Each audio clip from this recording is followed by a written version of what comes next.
Hello students, welcome to magnet memes. मैं रूपाली वर्मा आज आपके लिए लेकर आई हूं आपकी क्लास 12 की हिंदी बुक आरोह भाग 2 का 18वां अध्याय। 18वां अध्याय है श्रम विभाजन और जाति प्रथा। इसमें दो हमारे सामने लेख हैं, एक प्रथम लेख है श्रम विभाजन जाति प्रथा और दूसरा है मेरी कल्पना का आदर्श समाज। ये लिखित है डॉक्टर भीमराव अंबेडकर जी द्वारा। इन्होंने दो बहुत ही गंभीर विषयों पर जो है हमारे सामने रखा है। पहला गंभीर विषय है जाति के हिसाब से आपका पेशा निर्धारित कर देना। ठीक है, आप जन्म से पहले ही बच्चे का आप इस जाति को हो, आप ये काम करोगे। यहां पर आपकी क्या प्रतिभा है उसके हिसाब से नहीं, जाति के हिसाब से जो पेशा निर्धारित किया जाता है, इससे बहुत ही प्रखर जो अनुभव होते हैं, जो बहुत ही प्रतिभाशाली लोग होते हैं, उनकी कहीं प्रतिभाएं छिप के रह जाती हैं। एक लेख में उन्होंने ये चीज बताई है और दूसरा जो लेख है मेरी कल्पना का आदर्श समाज, उसमें उन्होंने अपनी विचार बताए हैं कि मैंने जो कल्पना देखी है कि एक आदर्श समाज कैसा होना चाहिए, उस लेख को इन्होंने हमारे सामने रखा है। तो चलिए इन दोनों ही लेखों को हम प्रतिपाद्य भी देखेंगे और इनका सारांश भी देखेंगे। तो सबसे पहला जो हम देखने जा रहे हैं श्रम विभाजन और जाति प्रथा। इसका प्रतिपाद क्या है? यह पाठ अंबेडकर जी के विख्यात भाषण एनिहिलेशन ऑफ कास्ट यानी 1936 में पर आधारित है। इसका अनुवाद ललय सिंह यादव ने जाति भेद का उच्छेद शीर्षक के अंतर्गत किया। अब उन्होंने उस भाषण को जो है अनुवादित किया, वो इंग्लिश में था, उसको इन्होंने हिंदी में अनुवादित किया और किसमें इन्होंने छपाया? उनका जाति भेद का उच्छेद शीर्षक नाम की पुस्तक में इनका ये निकला था। यह भाषण जाति पाति तोड़क मंडल, अब यहां पर भी देखिए अलग अलग मंडल है, जाति पात तोड़क मंडल, लाहौर के वार्षिक सम्मेलन 1936 के अध्यक्षीय भाषण के रूप में तैयार किया गया था। मतलब इस भाषण को लिया गया था, अनुवादित किया गया और उस मंडल के अधिवेशन में बोला गया।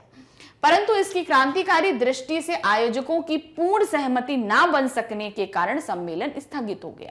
अब यहां पर यह सम्मेलन नहीं हो पाया, कारण क्या था? क्योंकि यहाँ के जो आयोजक थे उनकी सम्मति नहीं बन पाई, इसलिए ये आयोजन नहीं हो पाया और ये भाषण नहीं बोला गया। ये हमने इसका प्रतिपाद देखा क्या था। अब इसका सारांश देखेंगे। लेखक कहता है कि आज के युग में भी जातिवाद के पोषकों की कमी नहीं है। समर्थक कहते हैं कि आधुनिक सभ्य समाज कार्य कुशलता के लिए श्रम विभाजन को आवश्यक मानता है। इसमें आपत्ति यह है कि जाति प्रथा श्रम विभाजन के साथ साथ श्रमिक विभाजन का भी रूप लिए हुए है। अब यहां पर यह चीज क्या कह रहे हैं, लेखक का क्या मानना है कि आज के युग में जाति पाति के आधार पर श्रम को जो है विभाजित किया जा रहा है, जो सही नहीं। लेकिन जो इसके समर्थक हैं उनका कहना है कि यह आधार एकदम सही है। ये क्यों माना जाता है? ताकि श्रम विभाजन से लोगों की क्षमता का विकास हो सके। अगर वो एक ही चीज पे केंद्रित रहेंगे तो हमें प्रोडक्शन ज्यादा अच्छा मिलेगा। तो ये श्रम विभाजन के समर्थक है, उनका ये मानना है। पर इसमें आपत्ति यह है कि जाति प्रथा श्रम विभाजन के साथ साथ श्रमिक का विभाजन, यानी श्रम तो हम विभाजित कर रहे हैं लेकिन उसके आधार पर भी जो लोग होते हैं हम उनको भी अलग दृष्टि से देखने लगते हैं। आपने कार्य को तो विभाजित कर दिया कि मतलब ये इस जाति के लोग ये कार्य करेंगे, लेकिन दिक्कत यह होती है कि उन लोगों को ही उनके श्रम के आधार पर एकदम अलग दृष्टि, समाज में एक अलग ही दृष्टि से देखा जाना लगता है। तो ये गलत है।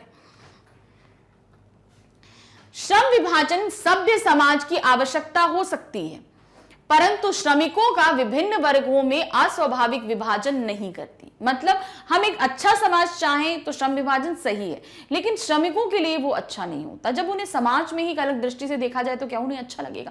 तो वो अच्छा नहीं होता। भारत की जाति प्रथा श्रमिकों के अस्वाभाविक विभाजन के साथ साथ विभाजित विभिन्न वर्गों को एक दूसरे की उपेक्षा, ऊंच नीच की करार देती है। मतलब अगर आपने इनको विभाजित कर दिया तो उन्हें ऊंच नीच, भेदभाव की दृष्टि से देखा जाने लगता है। जाति प्रथा को यदि श्रम विभाजन मान लिया जाए तो यह भी मानव की रुचि पर आधारित नहीं है। कहने का मतलब है अगर जाति प्रथा के आधार पर हमने श्रम का विभाजन कर दिया तब तब ये क्या होगा, आप उसमें मनुष्य उस श्रमिकों की रुचि का तो आप ध्यान ही नहीं रखते हो। आपने बोल दिया इस जाति के लोग ये श्रम ये कार्य करेंगे। मान लो एक जाति है, उसको बोल दिया ये पूरी जाति लोहार जाति है, ये लोहे के रिलेटेड काम करेगी। आपको बताया कि कपड़े से जो जुलाहा प्रजाति होती है वो कपड़े से रिलेटेड सारा काम करेगी। लेकिन अगर उसमें कोई ऐसा व्यक्ति है जिसका इंटरेस्ट कुछ बाहर है, वो कुछ पढ़ने लिखने से कार्य करना चाहता है, तब तो वो बाध्य हो जाएगा कि नहीं, उसको तो जुलाहे का काम ही करना है, वो पढ़ने लिखने से रिलेटेड अपना प्रोफेशन नहीं अपना सकता, तब तो वो गलत हुआ ना। तो यहां पर जो व्यक्ति है उसके रुचि की कोई ध्यान नहीं रखा जाता। सक्षम समाज को चाहिए कि वे लोगों को अपनी रुचि का पेशा लेने के लिए सक्षम बनाए। जाति प्रथा में यह दोष है कि इसमें मनुष्य का पेशा उसके प्रशिक्षण या उसकी निजी क्षमता के आधार पर ना करके उसके माता पिता के सामाजिक स्तर पर किया जाता है। अर्थात श्रम विभाजन की जो चलन है उसमें क्या होता है, हम मनुष्यों की प्रतिभा कहीं दब के रह जाती है। मान लो कोई बहुत अच्छा लेखक है, वो लिखना चाह रहा है, तो उसकी जो प्रतिभा है वो तो दब के रह गई। तो ये चीज नहीं होनी चाहिए। ये अच्छे समाज के लिए इंसान की क्षमता के अनुसार ही उसको पेशा देना चाहिए, जाति के हिसाब से।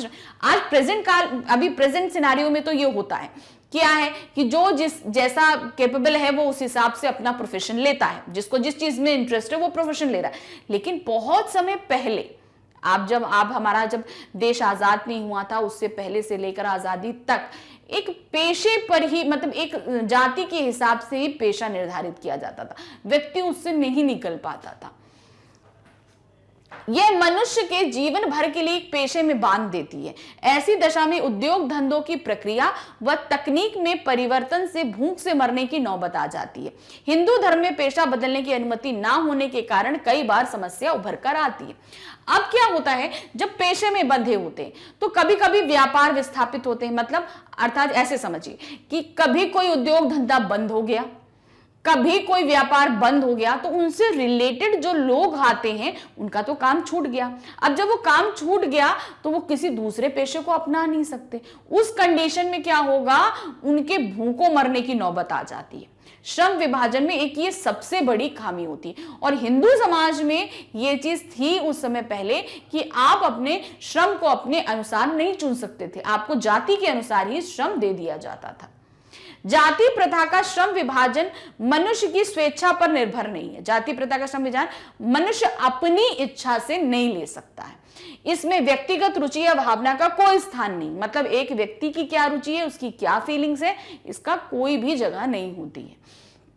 पूर्व लेख ही इसका आधार है, मतलब पूर्व लेख मतलब जन्म के समय ही वो निर्धारित हो जाता है कि ये अगर लोहार है तो ये आगे चल के लोहार ही बनेगा, ये जुलाहा है, मतलब वो बच्चा अपनी माँ की कोख में होता है तभी ये चीज डिसाइड हो जाती है कि वो ये ही बनेगा, उसका पेशा तभी निर्धारित हो जाता है।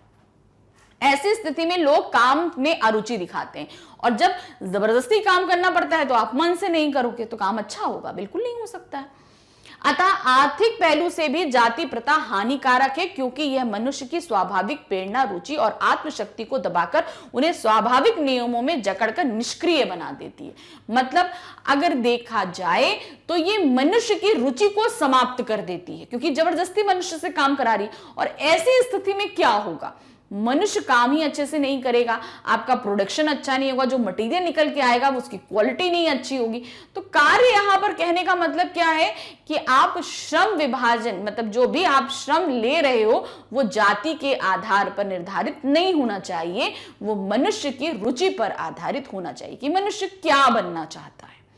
तो इस तरीके से हमारा जो पहला लेख था श्रम विभाजन, वो हमने खत्म किया। अब हमारा दूसरा जो लेख था क्या है, मेरी कल्पना का आदर्श समाज, हम इसको देखेंगे।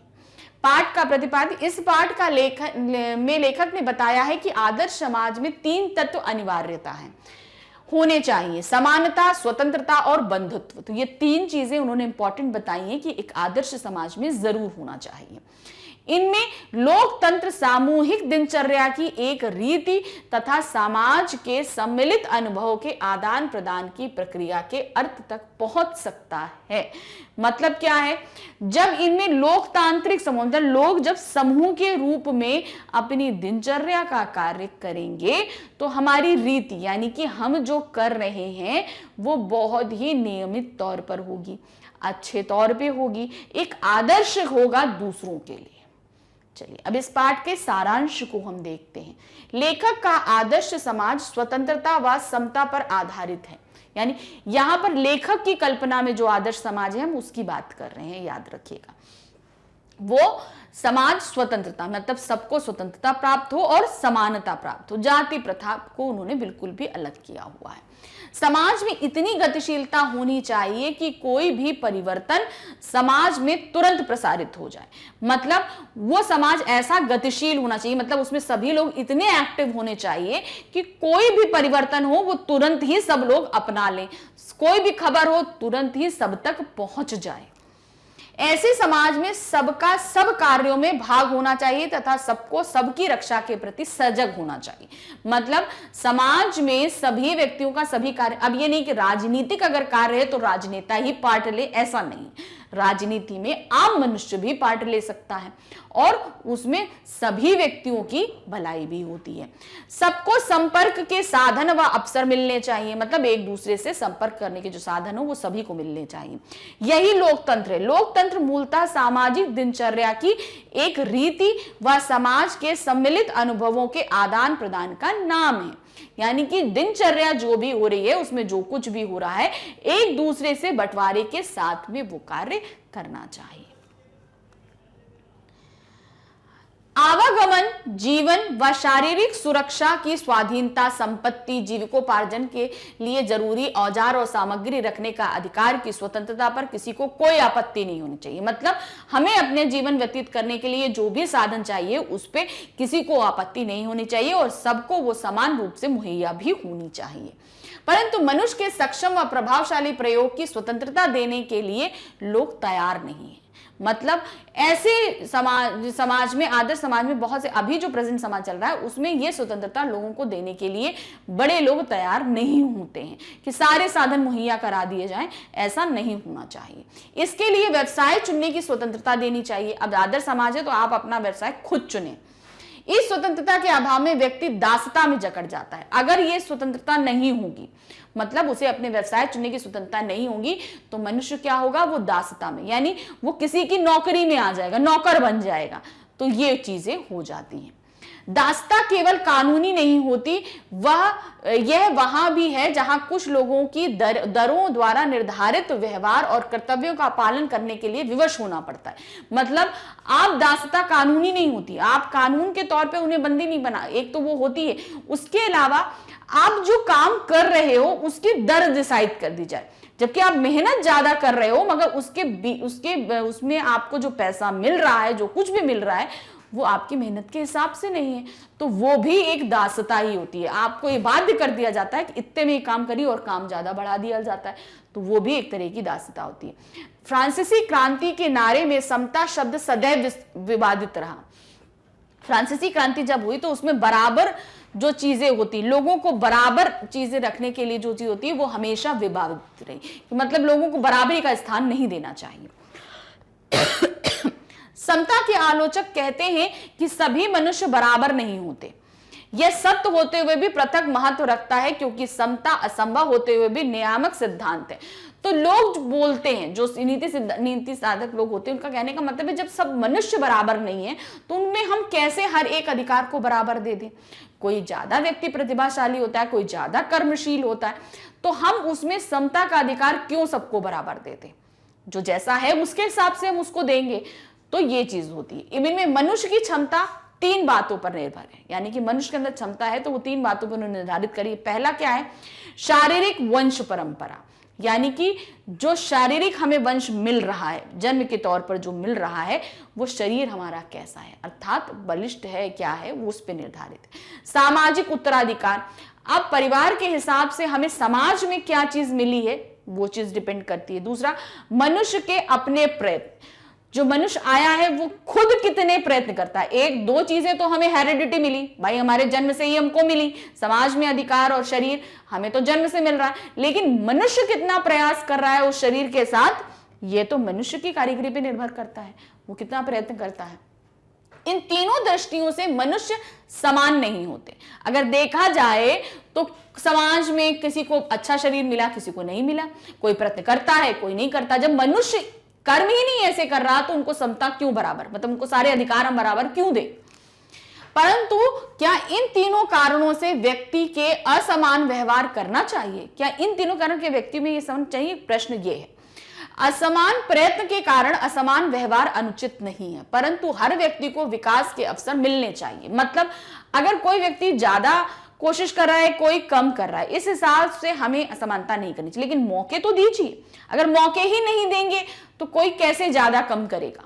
तो पहले तो हमें मौके देने हैं ना, तभी तो डिसाइड कर पाएंगे कोई ज्यादा मेहनत कर रहा है या कम मेहनत कर रहा है। लेखक का मानना है कि उच्च वर्ग के लोग उत्तम व्यवहार के मुकाबले में निश्चय ही जीतेंगे, क्योंकि उत्तम व्यवहार का निर्णय ही संपन्नों को ही कराना होता है। अगर हम व्यवहार का देखेंगे तो उसमें तो उच्च वर्ग लोग जीत जाएंगे, क्योंकि वो तो बड़ा ही अच्छा व्यवहार करते हैं। प्रयास मनुष्य के वश में नहीं है, मतलब कोशिश करना मनुष्य के वश में नहीं है, वश में है। मतलब जो कोशिश करी जा रही है वो तो हम अपने वश में कर सकते हैं, जो हमें जन्म से मिली वो तो उसमें हमारा कोई भाग नहीं, लेकिन कोशिश तो हम अपने मन से कर सकते हैं। परंतु वंश व सामाजिक प्रत्यय उसके वश में नहीं होता है। अतः वंश और सामाजिकता के नाम पर असमानता अनुचित है। यानी कि वंश के अनुसार हमें जो चीज मिल रही है उस पे हम असमानता कैसे, जिस पे हमारा जोर नहीं उस पे हमें असमानता क्यों दे? भाई हम जो प्रयत्न कर रहे हैं उस पे हमारा डिसीजन लीजिए ना, कि अगर हम प्रयत्न कम कर रहे हैं तो हमें कम चीज दीजिए, हम ज्यादा कर रहे हैं हमें ज्यादा चीज दीजिए, ज्यादा साधन दीजिए। लेकिन हम जन्म से जो चीज प्राप्त कर रहे हैं उस पे आप कैसे डिसाइड कर सकते हैं कि इस व्यक्ति को इतना मिलना चाहिए या नहीं मिलना चाहिए? ये तो गलत चीज होती है। एक राजनेता को अनेक लोगों से मिलना होता है, उसके पास हर व्यक्ति के लिए अलग व्यवहार करने का समय नहीं होता। मतलब अब एक दिन में बहुत सारे लोगों से मिलेंगे तो सबके साथ अलग अलग व्यवहार करेंगे, ऐसा तो नहीं होता। ऐसे में वह व्यवहार सिद्धांत का पालन करता है, फिर वो ऐसा पालन करता है जो सभी के साथ समान हो, कि सब मनुष्यों के साथ समान व्यवहार किया जाए। वह सबसे व्यवहार इसलिए करता है क्योंकि वर्गीयकरण व श्रेणीकरण संभव नहीं है। क्योंकि जब बहुत सारे लोगों से मिल रहे होते हैं तब हम ये ज्यादा अच्छा व्यक्ति इससे हम अच्छा व्यवहार करें, वो कम है उससे कम करें, वो बिल्कुल नीचे उससे वैसे करें। जब बहुत सारे लोगों से हम एक साथ मिल रहे होते हैं तब ये वर्गीकरण करना मुश्किल हो जाता है, क्योंकि हम बहुत सारे लोगों से कम समय में मिल रहे होते हैं। समता एक काल्पनिक वस्तु है, फिर भी राजनीतिज्ञों के लिए यही एकमात्र उपाय व मार्ग है। मतलब क्या है? अगर जब तक हम समता समाज में स्थापित नहीं करेंगे कोई भी समाज प्रगति नहीं कर सकता। तो ये था हमारे आदर्श कल्पना का आदर्श समाज अंबेडकर जी का। तो इस पाठ में उन्होंने हमको ये बताया कि समता स्वतंत्रता ये बहुत ही आवश्यक है एक आदर्श समाज के लिए। इनका क्या कारण है ये भी इन्होंने हमको बताया। वो है जाति प्रथा को श्रम विभाजन का ही एक रूप ना मानने के पीछे अंबेडकर ने क्या तर्क दिए। उन्होंने इस पे बहुत सारे तर्क दिए, आपको वो पाठ में से समझ के लिखने हैं। हम ये पाठ समझा चुके हैं, उसी के हिसाब से आप देंगे। जाति प्रथा को हमें श्रम विभाजन में नहीं लेना चाहिए, इसके क्या तर्क थे। जाति प्रथा को श्रम विभाजन का ही एक रूप ना मानने के पीछे अंबेडकर ने निम्न तर्क दिए। उनके अनुसार यह विभाजन अस्वाभाविक है। जाहिर सी बात है अस्वाभाविक है। जब आप जन्म से ही डिसाइड कर दो कि ये व्यक्ति क्या करने वाला है तो वो तो गलत हो जाता है ना। तो उनका पहला तर्क था श्रम विभाजन मनुष्य की रुचि पर नहीं बल्कि उसके जन्म पर आधारित है, जो जातिवाद का पोषक है। यानी कि श्रम विभाजन में यहां मनुष्य की रुचि नहीं उसकी जाति पे, तो ये जातिवाद को बढ़ावा देता है। दूसरा है व्यक्ति की योग्यता और क्षमताओं की उपेक्षा की जाती है। यहां पर व्यक्ति कितना प्रतिभाशाली है इस बात की तरफ ध्यान नहीं दिया जाता है। फिर व्यक्ति के जन्म से पहले ही उसके माता पिता के सामाजिक स्तर के आधार पर उसका पेशा निर्धारित कर दिया जाता है। उसे पेशा चुनने की कोई आजादी नहीं होती। मतलब व्यक्ति जन्म से पहले ही जब मां की कोख में होता है तभी ये चीज डिसाइड हो जाती है कि उसका पेशा क्या होगा। व्यक्ति को चुनने की आजादी नहीं होती कि वो क्या करना चाहता है। ये भी गलत बात हो जाती है। व्यक्ति को अपना व्यवसाय बदलने या चुनने की अनुमति नहीं है, या अगर व्यक्ति चाहे कि वो अपने व्यवसाय को छोड़कर दूसरा व्यवसाय चुन ले तो ये अनुमति भी उसे नहीं दी जाती है। फिर है, संकट में भी व्यवसाय बदलने की अनुमति नहीं होती, चाहे बेरोजगारी या भूखों मरने की नौबत ही क्यों ना हो जाए। और इस बार ऐसी परिस्थितियां भी होती हैं कि कभी आपको व्यवसाय आपका बंद हो जाए, कुछ हो जाए, तब भी आप दूसरा व्यवसाय नहीं चुन सकते, चाहे आपको भूखों ही क्यों ना मरना पड़े। तो ये सभी तर्क डॉक्टर भीमराव अंबेडकर ने दिए कि जाति प्रथा के अनुसार श्रम विभाजन नहीं होना चाहिए। दूसरा प्रश्न है, जाति प्रथा भारतीय समाज में बेरोजगारी और भुखमरी का भी एक कारण कैसे बन जाती है? क्या यह स्थिति आज भी है? यहां पर क्या कारण है? भारतीय समाज में जो जाति प्रथा है वो लोगों के भूखों मरने का कारण कैसे बनती है, ये चीज हमें बतानी है। क्या स्थिति आज भी कायम है? इस चीज पे भी हम विचार करेंगे। तो क्या है, जाति प्रथा किसी व्यक्ति के पेशे का दोषपूर्ण तरीके से पूर्व निर्धारण नहीं करती, बल्कि मनुष्य को जीवन भर के लिए एक पेशे में बांध देती है। तो ये क्या करती है, आप पैदा हुए नहीं कि मृत्यु तक आपको यही पेशा चुनना है। जाति प्रथा ये कार्य करती है, जो उसकी इच्छा या आवश्यकता के अनुकूल नहीं होती, मतलब वो मनुष्य के अनुकूल नहीं होती। अगर वो चाहे कि वो ये ना करे, ऐसा नहीं कर सकता, वो उसे करना ही करना पड़ता है, भले ही पेशा उपयुक्त या अपर्याय होने के कारण वह भूखों मर जाए। मतलब अगर वो पेशा बंद हो जाए या विस्थापित हो जाए, उस कंडीशन में भी वो पेशा नहीं बदल सकता, चाहे वो भूखों ही क्यों ना मर जाए। आधुनिक युग में यह स्थिति प्रायः आती रहती है, अभी भी ऐसी आती है, क्योंकि उद्योग धंधों की प्रक्रिया व तकनीकी में निरंतर और कभी कभी अकस्मात परिवर्तन आता है, जिसके कारण मनुष्य को अपना पेशा बदलने की आवश्यकता पड़ सकती है। और यदि प्रतिकूल परिस्थितियों में भी मनुष्य को अपना पेशा बदलने की स्वतंत्रता ना हो तो उसके लिए भूखों मरने के अलावा कोई चारा नहीं रहता। तो कहने का मतलब है, वर्तमान समय में उद्योग धंधों में नई नई तकनीकियां आ रही हैं। अब मानिए मनुष्यों के जहां पे मैन पावर है वहां पे मशीन आ गई, अब उस पे क्या होता है, वहां पे वो लोगों को कम करते हैं, रिड्यूस करते हैं। उसके कारण क्या होता है, अगर मनुष्य को दूसरा पेशा चुनने की आजादी नहीं, तब तो वो भूखों मर जाएगा, तो उसके पास कोई चारा ही नहीं बचता। इसलिए वर्तमान समय में, इस समय में क्या होता है, जब चीजें बदल रही हैं, व्यापार धंधे में तकनीकी आ रही है, तो परिवर्तन तो होते ही हैं। यद्यपि भारतीय समाज पेशा बदलने की अनुमति नहीं देता, भले ही वह अपने पैतृक पेशे की अपेक्षा अपने अन्य पेशे में पारंगत हो। मतलब हिंदू समाज, जो भारतीय समाज होता है, वो पेशा बदलने की अनुमति नहीं देता, चाहे वो और दूसरी प्रतिभाएं क्यों ना रखता हो। रखता है तो रखे, लेकिन करना उसको वही है जो जाति प्रथा के हिसाब से निर्धारित है। तो ये आधुनिक समाज में अभी भी ये सब चीजें देखने को मिल रही हैं। इस प्रकार पेशा परिवर्तन की अनुमति ना देकर जाति प्रथा भारत में बेरोजगारी का मुख्य और प्रत्यक्ष कारण है। इस प्रकार जाति प्रथा क्या, भारत में बेरोजगारी उत्पन्न कर रहा है, क्योंकि मान लो कोई पेशा निर्धारित है, अब व्यक्ति क्या है, वो दूसरे पेशे को अपनाना चाहता है, मगर वो जाति के कारण नहीं अपना सकता, तो वहां पर क्या हो जाएगी, वो बेरोजगारी ही तो हो जाती है। व्यक्ति कर ही नहीं सकता, बदल ही नहीं सकता, अपने लिए कमा ही नहीं सकता है। आज भारत की स्थिति बदल रही है। सरकारी कानून, सामाजिक सुधार व विश्व स्तर पर होने वाले परिवर्तनों के कारण जाति प्रथा के बंधन समाप्त तो नहीं हुए हैं, परंतु कुछ लचीले बन गए हैं। आज लोग अपनी जाति से अलग पेशों को भी अपना रहे हैं। आज लोगों को अपनी योग्यता, रुचि एवं क्षमता के अनुसार साधन और अवसर दोनों उपलब्ध है। मतलब क्या है, पहले जो होता था उससे अभी परिवर्तन आया, आजादी नहीं मिली है, परिवर्तन आया है। लोगों को आजादी इस चीज की मिली है कि वो अपने हिसाब से पेशे को चुन सकते हैं, जो चाहे वो कर सकते हैं अपनी जीविका चलाने के लिए। प्रश्न 3 है, लेखक के मत से दासता की व्यापक परिभाषा क्या है? मतलब वो क्या कहते हैं, दासता क्या है? दासता उन्होंने बोला कानूनी पराधीनता को ही वो दासता मानते हैं। क्या है, लेखक के अनुसार दासता केवल कानूनी पराधीनता नहीं, बल्कि इसकी व्यापक परिभाषा को व्यक्ति को अपना पेशा चुनने की आजादी ना देना अथवा उसके अनुकूल आचरण ना करने से। तो यहां दासता का उन्होंने क्या मतलब बताया, आप कानूनी जो पराधीनता, कानून के तौर पर जो हमें आजादी नहीं मिलती, वो तो दासता है ही, लेकिन अपनी क्षमता के अनुसार हमें दूसरा पेशा ना चुनने की जो आजादी होती है, वो भी सबसे बड़ी दासता ही है। सामाजिक दासता की स्थिति में कुछ व्यक्तियों को दूसरे लोगों द्वारा तय किए गए व्यवहार और कर्तव्यों का पालन करने के लिए विवश होना पड़ता है।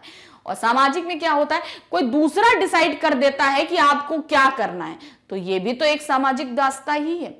अपनी इच्छा के विरुद्ध मजबूती से पैतृक पेशे अपनाने पड़ते हैं, मजबूरी से हमें पैतृक पेशे अपनाने पड़ते हैं, मतलब हम मजबूर हो जाते हैं कि हमको यही कार्य करना है। ये सामाजिक प्रेशर होता है, समाज का सोशल प्रेशर होता है कि हमको यही करना है। प्रश्न 4, शारीरिक वंश परंपरा और सामाजिक उत्तराधिकार की दृष्टि से मनुष्यों में असमानता संभावित रहने के बावजूद अंबेडकर समता को एक व्यवहार्य सिद्धांत मानने का आग्रह क्यों करते हैं, इसके पीछे उनके क्या तर्क हैं। अब उन्होंने बोला क्या कि आपकी समता आधारित कर दी जाती किसके आधार पर, वंश परंपरा, वंश से मिले शरीर के अनुसार और मनुष्य के कर्मों के अनुसार, यह समता आधारित करती है। लेकिन इन सब के बावजूद भी अंबेडकर कहते हैं कि इन तीनों चीजों के आधार पर हमें समता डिसाइड नहीं करनी चाहिए। ऐसा उन्होंने क्यों कहा है ये बताया। शारीरिक वंश परंपरा और सामाजिक उत्तराधिकार की दृष्टि से मनुष्यों में असमानता संभावित रहने के बावजूद अंबेडकर समता को एक व्यवहार्य सिद्धांत मानने के पीछे यह तर्क देते। उन्होंने क्या बोला, दो चीजों से पहले ध्यान दीजिएगा, शारीरिक वंश परंपरा, हमें क्या वंश मिल रहा है वो, और दूसरा सामाजिक उत्तराधिकार, उस परिवार की तरफ से हमें उत्तराधिकार में कैसा समाज मिला है, मतलब क्या जाति मिली है। इन दोनों के होते हुए भी अंबेडकर ने समता को बराबरी मतलब व्यवहार में लाने की बात कही है। क्यों इन्होंने इसको माना है कि समता को हमें सिद्धांत के रूप में मानना चाहिए कि समाज के सभी सदस्यों में अधिकतम उपयोगिता प्राप्त करने के लिए सबको अपनी क्षमता को विकसित करने और रुचि के अनुरूप व्यवसाय चुनने की स्वतंत्रता होनी चाहिए।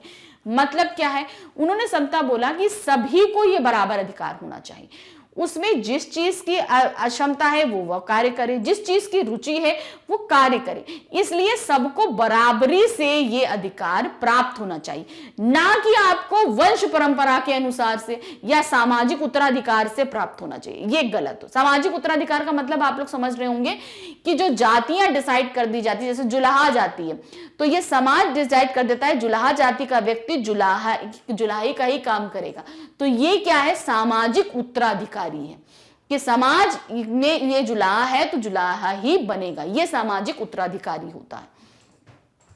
राजनीतिक को अपने व्यवहार में एक व्यवहार सिद्धांत लाने की आवश्यकता है, मतलब जो राजनीति लोग हैं उन्हें अपने व्यवहार में एक सिद्धांत लाना है, वो है समता का सिद्धांत यानी बराबरी का सिद्धांत। और यह व्यवहार सिद्धांत यही होता है कि सब मनुष्यों के साथ समान व्यवहार किया जाए, उन्हें समान अवसर दिए जाएं ताकि उनमें मानसिक स्तर का भेदभाव उत्पन्न ना हो। मतलब ये राजनीतिज्ञों का कार्य है कि ये समानता का अधिकार लेकर आए, सबको समान अधिकार हो कि वो कौन सा व्यवहार चुने, किस स्तर पर रहें, अपनी रुचि के अनुसार कार्य करें। ये सभी को अधिकार समाज में प्राप्त होना चाहिए, ना कि जाति के आधार पर यह चीज विभाजित होनी चाहिए। प्रश्न 5 है, सही में अंबेडकर ने भावनात्मक समत्व की मानवीय दृष्टि के तहत जातिवाद का उन्मूलन चाहा है, जिसकी प्रतिष्ठा के लिए भौतिक स्थितियों और जीवन सुविधाओं का तर्क दिया है। क्या इससे आप सहमत हैं? तो यहां पर इनको सरल भाषा में समझाते हैं आपको। अंबेडकर जी चाहते थे कि लोगों को जाति के हिसाब से नहीं, समानता के अधिकार से दिया जाए। ये चीज उन्होंने प्रतिष्ठा, भौतिक स्थितियां, जीवन सुविधाएं, सभी चीजें समान अधिकार उनको मिले। तो क्या आप इस तर्क से सहमत हैं? हम लेखक की इस बात से सहमत हैं। उन्होंने भावनात्मक समत्व यानी भावना के आधार पर समानता कि मानवीय दृष्टि के तहत जातिवाद का उन्मूलन किया। उन्होंने कहा क्या, उन्होंने भावना के तौर पे सभी को समान होना चाहिए। उन्मूलन करना मतलब जातिवाद का उन्मूलन मतलब जातिवाद को निकाल के फेंकने की बात उन्होंने बिल्कुल सही कही है। किसी भी समाज में भावनात्मक समत्व तभी आ सकता है जब सभी को समान भौतिक सुविधाएं उपलब्ध हो। तो भावनात्मक समत्व का मतलब आप समझ रहे हैं क्या मतलब है? भावना के तौर पर सभी, मतलब ऐसा नहीं है कि आपने जाति के तौर पर तो अलग कर दिया लेकिन आप दिल में अभी भी उसको गलती समझ रहे हैं, तो आपको दिल में भी उसे समानता देनी है। जो स्तर समाज में आपका होगा वही आपको दूसरे व्यक्ति को भी समझना होगा, तभी समाज प्रगति कर सकता है। समाज में जाति प्रथा के उन्मूलन के लिए समता आवश्यक है, यानी कि अगर आप जाति प्रथा हटाना चाहते हैं तो बराबरी आवश्यक है। अगर आप बराबरी नहीं लेके आओगे तो जाति प्रथा कभी खत्म नहीं होगी। मनुष्यों के प्रयासों का मूल्यांकन भी तभी हो सकता है जब सभी को समान अवसर मिले। मतलब ये व्यक्ति कैसा कार्य कर रहा है, इसको हम कैसे वेरीफाई करेंगे कि ये अच्छा कर रहा है, ये अच्छा कर रहा है, वो अच्छा कर रहा है। जब तीनों को हम समान चीजें देंगे ना, अब जैसे कोई कंपटीशन होता है तो कंपटीशन में क्या चीज होती है, सबको बराबर समय मिलता है, बराबर सामान मिलता है, तभी तो हम उसमें डिसाइड करते हैं कि ये इसने जल्दी किया और अच्छा किया। तो वही चीज है, हम लोगों की प्रतिभाओं को कैसे समझेंगे जब तक उन्हें हम समान अधिकार नहीं देंगे।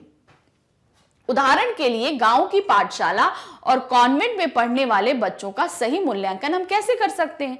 कॉन्वेंट और स्कूल की मतलब गांव की पाठशाला में पढ़ेंगे तो उनको हम कैसे वेरीफाई करेंगे कौन अच्छा है। अतः पहले जातिवाद का उन्मूलन हो, सभी को समान भौतिक सुविधाएं मिले, उनके पश्चात जो भी श्रेष्ठ हो वही उत्तम व्यवहार के हकदार हो। इसके लिए स्वस्थ मानसिकता और खुले विचारों का होना परम आवश्यक है। यानी कि समानता, भावनात्मक समता आप जब तक नहीं ला पाएंगे तब तक आप मूल्यांकन भी बराबर से नहीं कर पाएंगे, आप समाज में समता नहीं ला पाएंगे। ये बहुत जरूरी है। छठा प्रश्न हमारा आ रहा है, आदर्श समाज के 3 तत्वों में से एक है भ्रातृत्व को रख कर लेखक ने अपने आदर्श समाज में स्त्रियों को भी सम्मिलित किया है अथवा नहीं। आप इस भ्रातृत्व शब्द से कहां तक सहमत हैं? यदि नहीं तो आप क्या शब्द को उचित समझेंगे या नहीं समझेंगे? कहने का मतलब है उन्होंने जो समानता के अधिकार की बात की उसमें भ्रातृत्व की भी बात करी, उसमें स्त्रियों को सम्मिलित किया है या नहीं आपको ये बताना है, और उनके तर्क से आप सहमत हैं या नहीं ये भी आपको बताना है। क्या है? आदर्श समाज के 3 तत्वों में एक है भ्रातृत्व को रखकर लेखक ने अपने आदर्श समाज में स्त्रियों को स्पष्ट रूप से कोई उल्लेख नहीं किया। मतलब उन्होंने ये उल्लेख नहीं किया कि उसमें स्त्रियां सम्मिलित हैं या नहीं, परंतु स्त्री पुरुष दोनों ही किसी भी समाज के आवश्यक तत्व माने जाते हैं। अतः स्त्रियों को सम्मिलित ना करने या ना करने की बात व्यर्थ और अनुचित है। अर्थात कोई भी समाज बगैर स्त्री के नहीं बन सकता। तो इसलिए अगर हम ये सोचें कि उनके भ्रातृत्व में स्त्री नहीं सम्मिलित है तो ये गलत होगा। क्यों? क्योंकि कोई भी समाज को जब हम स्त्री के बगैर कल्पना ही नहीं कर सकते तो किसी भी नियम में हम स्त्री को ना शामिल करें तो ये अनुचित होता है। तो हम इस चीज से सहमत नहीं है कि उन्होंने स्त्रियों को शामिल नहीं किया होगा। हमारी सहमति से उन्होंने स्त्रियों को इस शब्द के साथ शामिल किया है। फिर दूसरा है भ्रातृत्व शब्द संस्कृत शब्द है। अब भ्रातृत्व शब्द को उन्होंने डिस्क्राइब करने के लिए बोला है, यह संस्कृत शब्द है जिसका अर्थ है भाईचारा। यह बात सर्वविदित है कि भाईचारे से ही संबंध बनते हैं, परंतु भ्रातृत्व शब्द प्रचलन में ना होने के कारण मैं भाईचारा शब्द का उपयोग करना ही उचित समझूंगा। तो भ्रातृत्व संस्कृत का है और इसका मतलब है भाईचारा। किसी भी समाज में जब तक भाईचारा नहीं होगा वहां शांति नहीं हो सकती, वहां प्रगति नहीं हो सकती। यह विडंबना की ही बात है कि इस युग में भी जातिवाद के पोषकों की कमी नहीं है। इसके पोषक कई आधारों पर इसका समर्थन करते हैं। समर्थन का एक आधार यह कहा जाता है कि आधुनिक सभ्य समाज कार्यकुशलता के लिए श्रम विभाजन को आवश्यक मानता है, और चूंकि जाति प्रथा भी श्रम विभाजन का ही दूसरा रूप है इसलिए इसमें कोई बुराई नहीं। इस तर्क के संबंध में पहली बात तो यही आपत्तिजनक है कि जाति प्रथा श्रम विभाजन के साथ साथ श्रमिक विभाजन का भी रूप लिए हुए है। तो यहाँ पर बता रहे हैं कि प्रेजेंट समय में भी बहुत सारे लोग ये चाहते हैं कि जाति का विभाजन हो, और उससे भी भयंकर बात है कि जाति के आधार पर श्रम विभाजन कर दिया जाता है। ये श्रम विभाजन श्रमिकों का भी विभाजन करते हैं। तो अंत में क्या होता है, हमें प्रोडक्टिविटी नहीं मिलती, अच्छी क्रिएटिविटी नहीं मिलती। तो वही चीज यहाँ पर बताई जा रही है। श्रम विभाजन निश्चय ही सभ्य समाज की आवश्यकता है, परंतु किसी भी सभ्य समाज में श्रम विभाजन की व्यवस्था श्रमिकों का विभिन्न वर्गों में अस्वाभाविक विभाजन नहीं करती। मतलब एक समाज में, कोई भी सभ्य समाज हो, श्रमिक का विभाजन भाई ठीक है, एक मजदूर वर्ग होगा, एक शिल्पकार वर्ग होगा, ठीक है, तो सभी वर्ग के लोग होते हैं, ये जरूरी होता है। लेकिन यहाँ पर ये नहीं कहा जा सकता कि भाई हम श्रमिक वर्ग का जो व्यक्ति है वो शिल्पकार नहीं हो सकता या शिल्पकार वर्ग का श्रमिक नहीं हो सकता। तो ये बाउंडेशन नहीं होनी चाहिए। भारत की जाति प्रथा की एक और विशेषता यह है कि यह श्रमिकों का अस्वाभाविक विभाजन ही नहीं करती, बल्कि विभाजित विभिन्न वर्गों को एक दूसरे की अपेक्षा ऊंच नीच भी करार देती है, जो कि विश्व के किसी भी समाज में नहीं पाया जाता। विभाजन तो करती है लेकिन उनमें भी ऊंच नीच का पाठ विकसित कर देती है। अब इस गद्यांश पे आधारित प्रश्न क्या है? जाति प्रथा के पोषकों द्वारा श्रम विभाजन किसका दूसरा रूप माना जाता है? जाति प्रथा का, बाल विवाह प्रथा का, मजदूरी प्रथा का या समरसता का?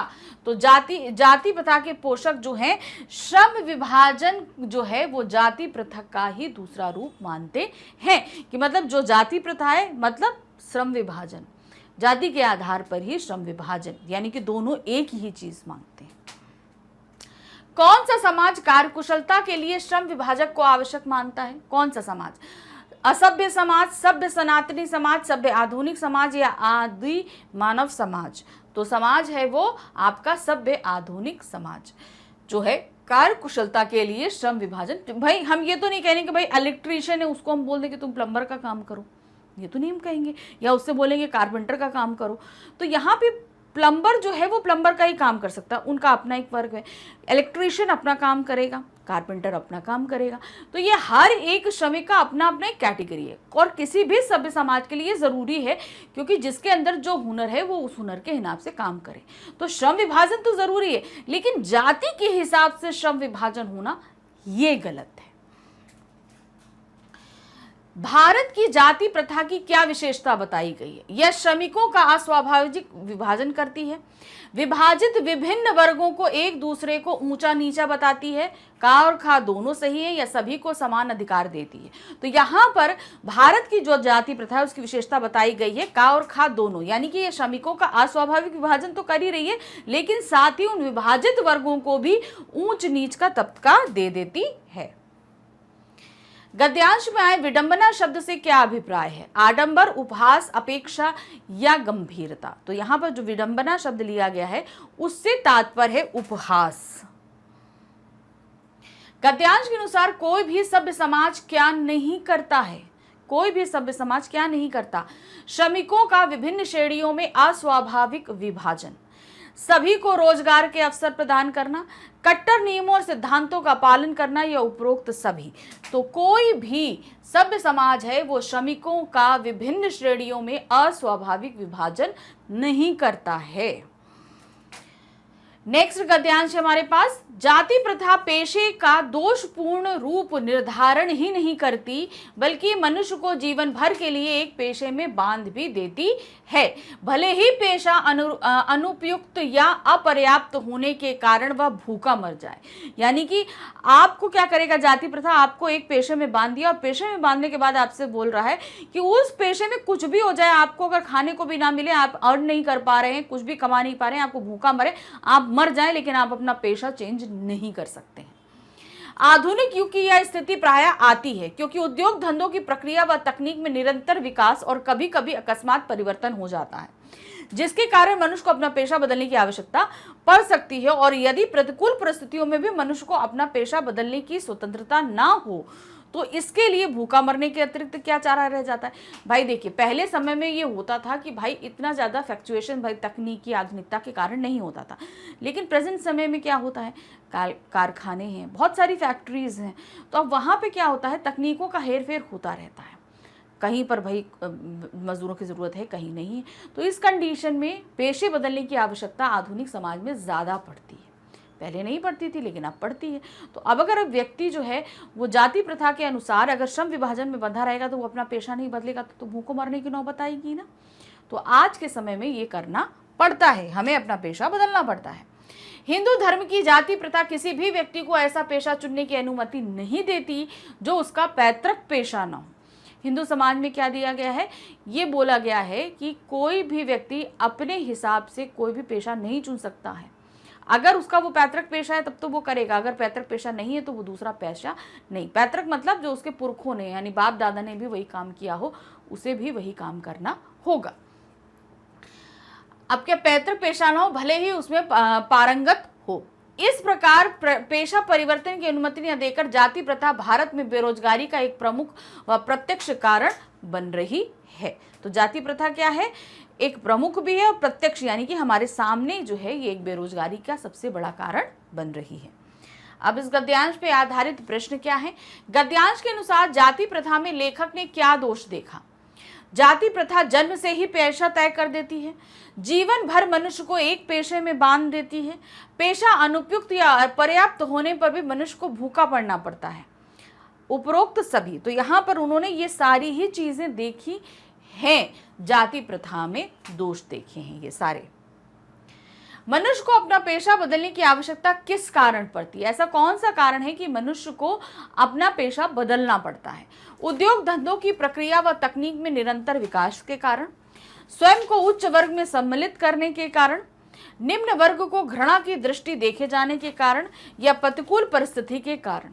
तो जो है जिसके कारण मनुष्य को अपना धंधा बदलना पड़ता है वो कारण है उद्योग धंधों की प्रक्रिया व तकनीक में निरंतर विकास के कारण। मतलब हम भाई टेक्नोलॉजी तो बढ़ेगी, बदलेगी ही, तो इस वजह से लोगों को अपने धंधे काम धंधे चेंज करने पड़ते हैं।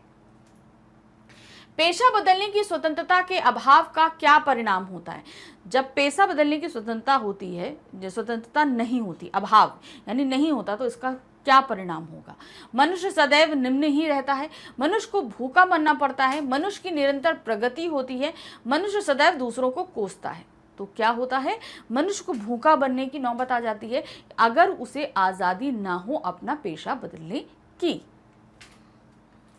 जाति प्रथा बेरोजगारी का एक प्रमुख और प्रत्यक्ष कारण कैसे है? किस तरीके से वो एक प्रमुख कारण बन रही है और प्रत्यक्ष कारण भी बन रही है?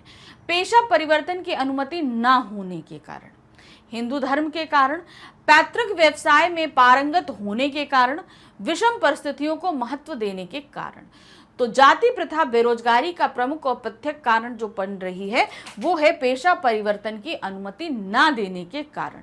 कि मतलब आप अपनी मर्जी के अनुसार अपना पेशा बदल सकें, इस चीज की अनुमति अगर ना दी जाए तो जो है ना बेरोजगारी, भाई जहां पर हमें जरूरत है वहां पर मजदूर मिल नहीं रहे हैं तो क्या होगा? आपको वहां पे काम नहीं होगा, और जहां पर आपके पास व्यक्ति हैं मगर काम नहीं है तो वहां बेरोजगारी है। तो ये क्या है? फ्लेक्सिबिलिटी नहीं होने के कारण आपको, जब आप फ्लेक्सिबल नहीं हो सकते अपने कामों को चेंज करने में, तो बेरोजगारी बढ़ जाती है। अनेक लोगों को अपनी इच्छा अनुसार पेशा चुनने की स्वतंत्रता किस कारण नहीं मिल पाती? कौन सा ऐसा कारण जिसके कारण उन्हें अपने पेशा बदलने की अनुमति नहीं मिल पाती है? बेरोजगारी, निरक्षरता, जाति प्रथा या तकनीकी? तो पेशा बदलने की अनुमति जहां नहीं है वो है जाति प्रथा। अब आते हैं नेक्स्ट गद्यांश पे। श्रम विभाजन की दृष्टि से भी जाति प्रथा गंभीर दोषों से युक्त है। जाति प्रथा का श्रम विभाजन मनुष्य की स्वेच्छा पर निर्भर नहीं रहता। मनुष्य की व्यक्तिगत भावना तथा व्यक्तिगत रुचि का इसमें कोई स्थान अथवा महत्व नहीं रहता है। पूर्व लेख ही इसका आधार है। इस आधार पर हमें यह स्वीकार करना पड़ेगा कि आज के उद्योगों में गरीब तो अरुचि के साथ केवल विवशतावश कार्य करते हैं। ऐसी स्थिति स्वभावतः मनुष्य को दुर्भावना से ग्रस्त रहकर चालू काम करने और कम काम करने के लिए प्रेरित करती है।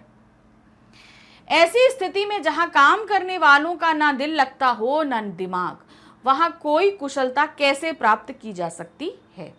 अतः इस निर्विवाद रूप से सिद्ध हो जाता है कि आर्थिक पहलू से भी जाति प्रथा हानिकारक प्रथा है, क्योंकि यह मनुष्य की स्वाभाविक प्रेरणा, रुचि व आत्मशक्ति को दबाकर उन्हें अस्वाभाविक नियमों में जकड़कर निष्क्रिय बना देती है।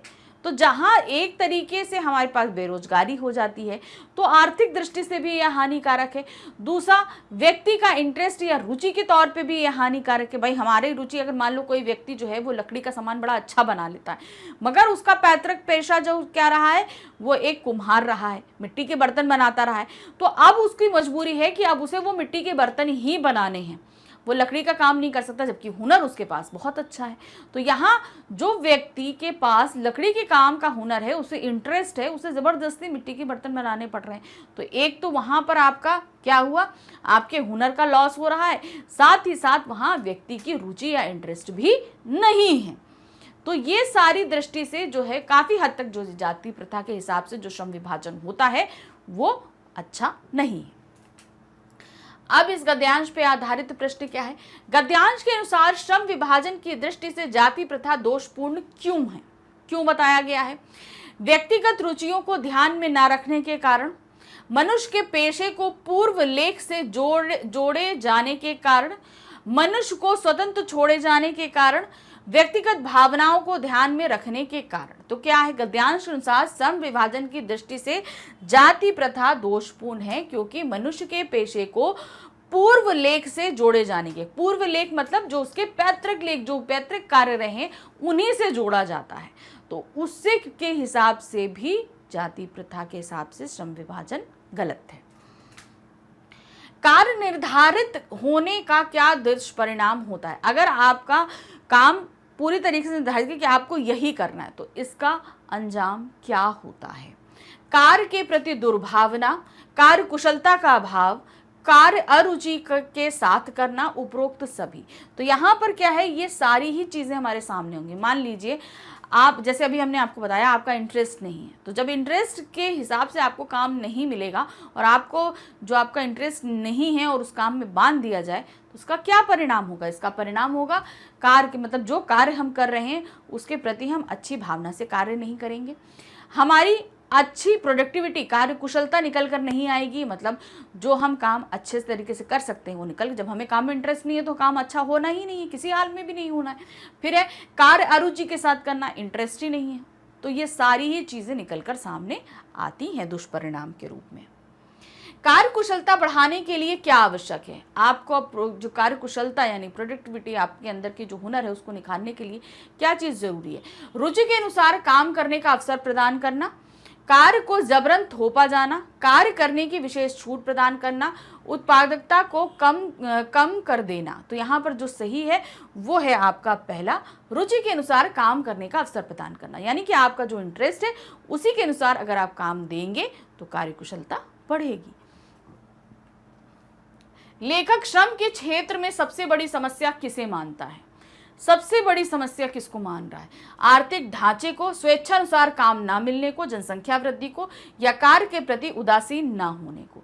तो सबसे बड़ी जो समस्या मान रहा है वो है स्वेच्छा के अनुसार काम न, मतलब आपको अपने इंटरेस्ट के अनुसार काम ना मिलना, ये सबसे बड़ी बाधा होती है। आर्थिक पहलू से जाति प्रथा क्यों हानिकारक है? यानी कि फाइनेंशियल रूप से जाति प्रथा क्यों हानिकारक है? मनुष्य की रुचि एवं आत्मशक्ति को कम करने के कारण, मनुष्य को आत्म केंद्रित करने के कारण, मनुष्य के नियमों में रहकर सक्रिय बनने के कारण, मनुष्य को उन्नति के अवसर प्रदान करने के कारण। तो आर्थिक पहलू से जो जाति प्रथा हानिकारक है वो है मनुष्य की रुचि एवं आत्मशक्ति को कम करने के कारण। उसका इंटरेस्ट कम हो जाएगा, उसके अंदर की जो आत्मशक्ति है, होता है ना, हम जब कोई इंटरेस्ट के साथ काम करते हैं हम तो बहुत ज़्यादा जो है एनर्जी के साथ काम करते हैं, तो जब हम नहीं करेंगे तो वो आर्थिक हमें जो है हानि होगी। हम जब काम ही कायदे से नहीं करेंगे तो जाहिर सी बात है कोई जो भी काम कर रहे हैं वो अच्छा नहीं होगा और हम पैसा उतना अर्न नहीं कर पाएंगे। अब आते हैं नेक्स्ट गद्यांश। गद्यांश संख्या 4 है हमारे पास में। मेरा आदर्श समाज, अब ये हमारा दूसरा जो भाषण था उनका, मेरा आदर्श समाज, उस पे से लिया गया है। समाज स्वतंत्रता, समता, भ्रातृत्वता पर आधारित होगा। क्या यह ठीक नहीं है? भ्रातृता अर्थात भाईचारे में किसी को क्या आपत्ति हो सकती है? किसी भी आदर्श समाज में इतनी गतिशीलता होनी चाहिए जिससे कोई भी वांछित परिवर्तन समाज के एक छोर से दूसरे तक संचारित हो सके। ऐसे समाज के बहुविध हितों में सबका भाग होना चाहिए। सबको उनकी रक्षा के प्रति सजग रहना चाहिए। सामाजिक जीवन में अबाध संपर्क के अनेक साधन व अवसर उपलब्ध रहने चाहिए। तात्पर्य यह है कि दूध और पानी के मिश्रण की तरह भाईचारे का यही वास्तविक रूप है और इसी का दूसरा नाम लोकतंत्र है, क्योंकि लोकतंत्र केवल शासन की एक पद्धति ही नहीं है। लोकतंत्र मूलतः सामूहिक जीवनचर्या की एक रीति तथा समाज के सम्मिलित अनुभवों के आदान प्रदान का नाम है। इसमें यह आवश्यक है कि अपने साथियों के प्रति श्रद्धा व सम्मान का भाव हो। अब इस गद्यांश पे आधारित हमारे पास में प्रश्न क्या है? लेखक के अनुसार एक आदर्श समाज के लिए क्या अपेक्षित है, क्या चीज चाहिए होती है? समानता, स्वतंत्रता, गतिशीलता या लोकतंत्र? तो सबसे जरूरी जो होता है वो है गतिशीलता, यानी कि कोई भी चीज सर्कुलेट में चलती रहे। सबको किनकी रक्षा के प्रति सजग रहना चाहिए? दलितों की, स्वयं की, लोकतंत्र की या सरकार की? तो हमें सबको जो है स्वयं की, यानी कि जब हम अपनी करेंगे तो समझ लीजिए हम सबकी विकसित कर लेंगे। तो ये चीज आपको ध्यान रखनी चाहिए। भाईचारे के वास्तविक रूप को क्या कहा गया है? दूध, पानी, समाज या लोकतंत्र? तो भाईचारे के वास्तविक रूप को बोला गया है लोकतंत्र, यानी कि लोगों का तंत्र। लेखक ने दूध और पानी के मिश्रण के माध्यम से क्या स्पष्ट करना चाहा है? दूध और पानी का जो मिश्रण उन्होंने बताया है उसके माध्यम से वो क्या चीज व्यक्त करना चाह रहे हैं? भेदभाव की समाप्ति, उच्च निम्न का भेद, उपयोगी और मूल्यहीन वस्तु, असमानता का भाव। तो उन्होंने दूध पानी के उदाहरण से जो है वो भेदभाव की समाप्ति, यानी जिस तरीके से दूध में पानी या पानी में दूध मिक्स हो जाता है उसी तरीके से हमें जो है आपस में मिलजुल कर रहना चाहिए। लोकतंत्र में क्या आवश्यक माना गया है? किस चीज को आवश्यक माना गया है? सरकार की महत्वपूर्ण भूमिका, उच्च वर्ग आरक्षण, साथियों के प्रति श्रद्धा व सम्मान का भाव, उपरोक्त सभी। तो लोकतंत्र में साथियों के प्रति श्रद्धा व सम्मान का भाव जो है वह आवश्यक माना गया है। ये जरूरी है, लोकतंत्र की नींव है। जब तक हम आपस में भाई भाई बनकर नहीं रहेंगे तब तक लोकतंत्र कायम नहीं रह सकता है। अब आते हैं हम अपने नेक्स्ट गद्यांश संख्या 5 पर। जाति प्रथा के पोषक जीवन, शारीरिक सुरक्षा व संपत्ति के अधिकार की स्वतंत्रता को तो स्वीकार कर लेंगे, परंतु मनुष्य के सक्षम एवं प्रभावशाली प्रयोग की स्वतंत्रता देने के लिए जल्दी तैयार नहीं होंगे, क्योंकि इस प्रकार की स्वतंत्रता का अर्थ होगा अपना व्यवसाय चुनने की स्वतंत्रता किसी को नहीं है। तो उसका अर्थ है उसे दासता से जकड़ कर रखना होगा, क्योंकि दासता केवल कानून पराधीनता को ही नहीं कहा जा सकता। दासता में वह स्थिति भी सम्मिलित है जिससे कुछ व्यक्तियों को दूसरे लोगों के द्वारा निर्धारित व्यवहार एवं कर्तव्यों का पालन करने के लिए विवश होना पड़ता है। यह स्थिति कानूनी पराधीनता न होने पर भी पाई जा सकती है। उदाहरणतः जाति प्रथा की तरह ऐसे वर्ग होना संभव है जहां कुछ लोगों को अपनी इच्छा के विरुद्ध पेशे अपनाने पड़ते हैं। अब इस पर आधारित प्रश्न क्या है? जाति प्रथा के पोषक किसे स्वीकार नहीं करते? मनुष्य के सक्षम और प्रभावशाली प्रयोग की स्वतंत्रता, मनुष्य के संपत्ति के अधिकार की स्वतंत्रता, मनुष्य की शारीरिक सुरक्षा की स्वतंत्रता या उपरोक्त सभी। तो जाति प्रथा के पोषक जो स्वीकार नहीं करते वो है मनुष्य के सक्षम और प्रभावशाली प्रयोग की स्वतंत्रता। ऐसी कौन सी चीज है जिसकी छूट भारत में नहीं मिलती? किसी भी धर्म को अपनाने की, अपनी मर्जी का व्यवसाय चुनने की, अपनी मर्जी से शिक्षा प्राप्त करने की, किसी भी संस्था को अपनाने की।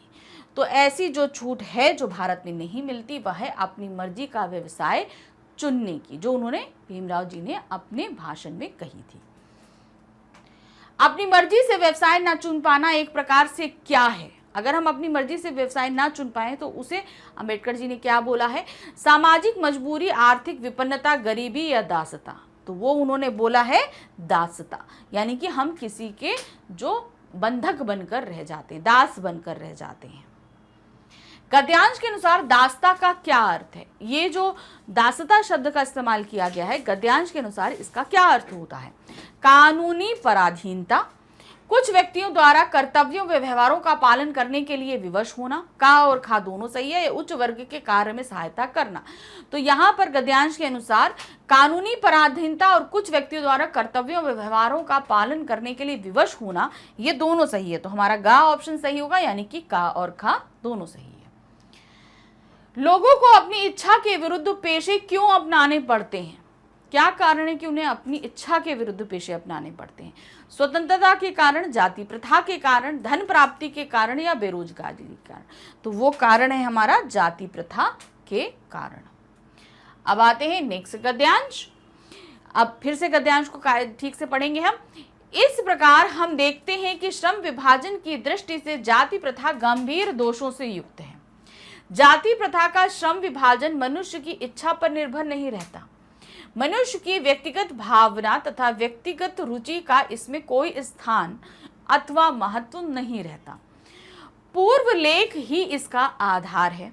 इस आधार पर हमें यह स्वीकार करना पड़ेगा कि आज के उद्योगों में गरीबी और उत्पीड़न इतनी बड़ी समस्या नहीं जितनी यह कि बहुत से लोग निर्धारित कार्य को अरुचि के साथ केवल विवशतावश करते हैं।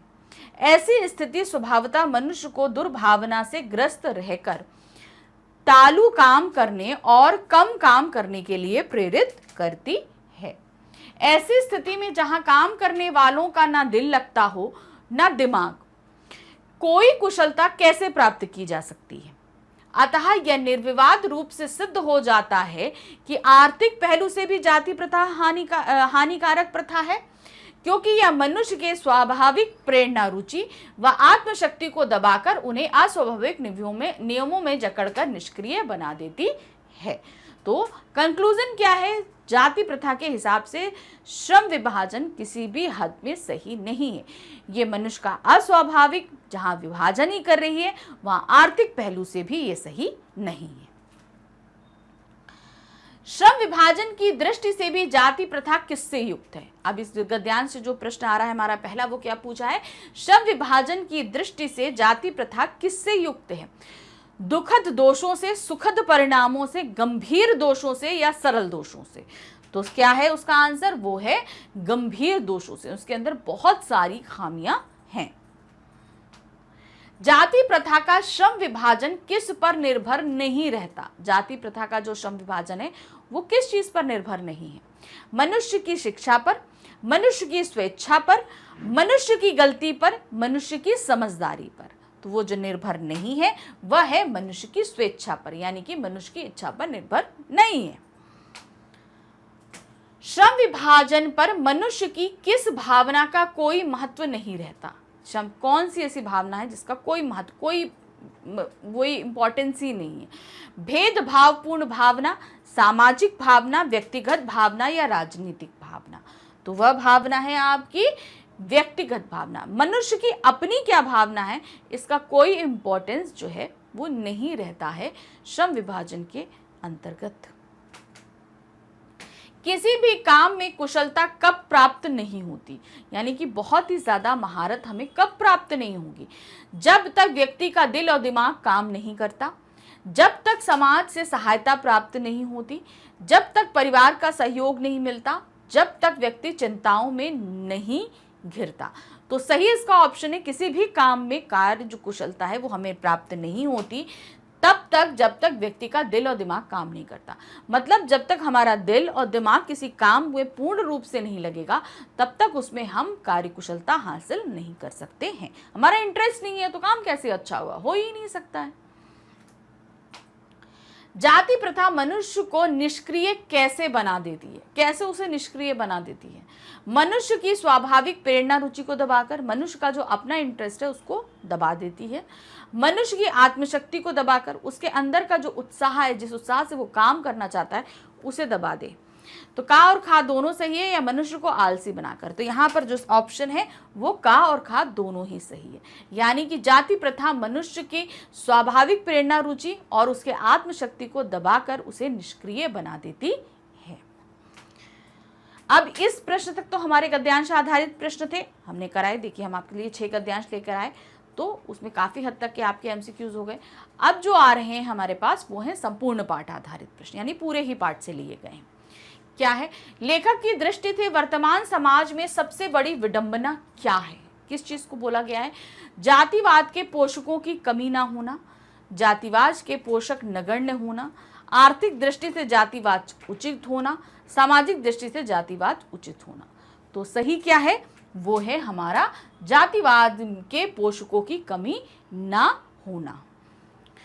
नेक्स्ट क्वेश्चन आते हैं, धन विभाजन के लिए किसे आवश्यक माना गया है, यानी कि धन जो विभाजित करने के लिए उसे किसे आवश्यक मानते हैं?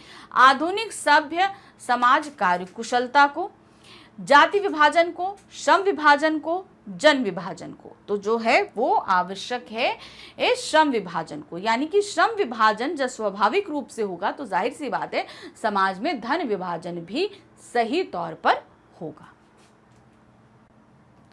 नेक्स्ट है, श्रम के परंपरागत तरीकों में किस कारण से परिवर्तन हो रहा है? जो पहले से परंपरागत तरीके चले आ रहे हैं, किस कारण से अब उनमें परिवर्तन होना शुरू हो चुका है? शिक्षा के कारण, गरीबी के कारण, बेरोजगारी के कारण या आधुनिक तकनीक के कारण? तो अब इसमें जो बदलाव हो रहा है उसका सबसे बड़ा कारण है आधुनिक तकनीक, यानी कि जो आपका टेक्नोलॉजी आ रही है उसके कारण से अब इनमें बदलाव होना शुरू हो चुका है।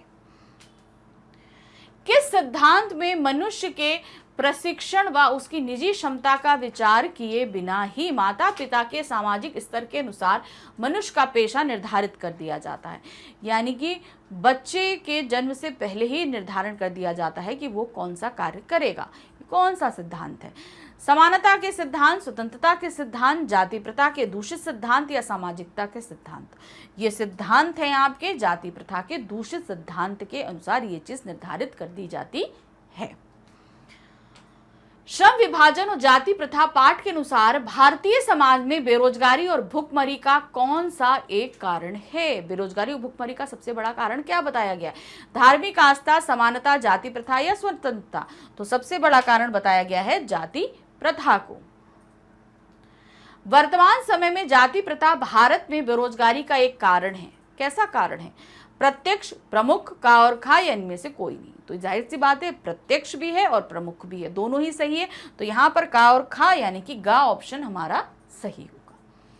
नेक्स्ट आते हैं, जाति प्रथा किस प्रकार के समाज के लिए हानिकारक है? कैसे समाज के लिए? आर्थिक पहलू से, सामाजिक पहलू से, सांस्कृतिक पहलू से या ये सभी? तो भाई जाति प्रथा किसी भी तरीके से, किसी भी पहलू में आप देख लो हानिकारक है। तो यहां पर क्या होगा? इन सभी तरीके से हानिकारक है। मेरी कल्पना का आदर्श समाज के आधार पर एक आदर्श समाज किस पर आधारित होना चाहिए? किस पर आधारित होना चाहिए? स्वतंत्रता पर, समानता पर, भ्रातृत्वता पर या ये सभी पर? तो एक आदर्श समाज जो है इन सभी पर आधारित होने, जहां स्वतंत्रता हो, समानता हो, भ्रातृत्वता हो, तो ऐसा समाज जो है आदर्श समाज कहलाएगा। दूध पानी के मिश्रण की तरह भाईचारे का आश्रय बताइए। दूध पानी के मिश्रण से भाईचारे का आश्रय क्या है? क्या बताया गया है इसमें? भाई दूध पानी की तरह मिले हों, भाई भाई में प्रेम हो, दूध पानी का मिश्रण हो, साथियों के प्रति श्रद्धा व सम्मान का भाव हो। तो सही क्या कारण बताया गया? इसका आश्रय, इसके पीछे का जो मतलब वो स्पष्ट करना चाहते हैं कि साथियों के प्रति हमारा श्रद्धा और सम्मान का विषय। हम जिसके साथ काम कर रहे हैं या हमारे आस पड़ोस के लोग, हम कहीं पे भी जा रहे हो, सभी के साथ हमारा श्रद्धा और सम्मान का भाव होना चाहिए। किसी को भी हमें अपमानित करना या हिकार की दृष्टि से देखना गलत बताया गया है। श्रम विभाजन व जाति प्रथा के अनुसार लोकतंत्र क्या है? क्या चीज बताई गई है लोकतंत्र को? शासन की एक पद्धति, सामूहिक जीवनचर्या की एक रीति, समाज में सम्मिलित अनुभवों का आदान प्रदान की खा और का सही है। तो श्रम विभाजन व जाति प्रथा के अनुसार लोकतंत्र जो है वह है सामूहिक जीवनचर्या की एक रीति है और साथ ही समाज में सम्मिलित अनुभवों का आदान प्रदान भी है। हिंदू धर्म को जाति प्रथा में व्यक्ति को क्या चुनने की स्वतंत्रता नहीं है। जाति प्रथा में क्या चीज चुनने की स्वतंत्रता नहीं है? इच्छा अनुसार पेशा, शिक्षा, स्वतंत्रता या धर्म? तो नहीं है, वो है इच्छा अनुसार पेशा, यानी कि आप अपने इंटरेस्ट के अनुसार अपने जो है पेशे को चुन नहीं सकते हैं। आदर्श समाज में परिवर्तन का लाभ किन्हें प्राप्त होगा? अगर हम आदर्श समाज में परिवर्तन करते हैं, यानी कि जो उनकी खामियां उनको हटा दें, उनमें कुछ परिवर्तन करें, तो इससे किसको लाभ प्राप्त होगा? अमीरों को, गरीबों को, ऊंची जाति के लोगों को या सभी को? तो मेरे हिसाब से सभी लोगों को। भाई समाज अच्छा होगा तो समाज में रहने वाले सभी लोग, ऊंच हो, नीच हो, अमीर हो, गरीब हो, सभी को लाभ प्राप्त होगा। फ्रांसीसी क्रांति के नारे में विवाद का विषय क्या रहा? फ्रांसीसी नारे के विवाद का विषय क्या था? समता, स्वतंत्रता, समाजवाद या लोकतंत्र? तो सबसे बड़ा विवाद का कारण रहा था समता, समानता को जो है वो विवाद का कारण था। श्रम विभाजन व जाति प्रथा पाठ के आधार पर बताइए कि मनुष्य की क्षमता किन बातों पर निर्भर करती है? किस बात पर निर्भर करती है? शारीरिक वंश परंपरा, सामाजिक उत्तराधिकार, मनुष्य के अपने प्रयत्न या उपरोक्त सभी?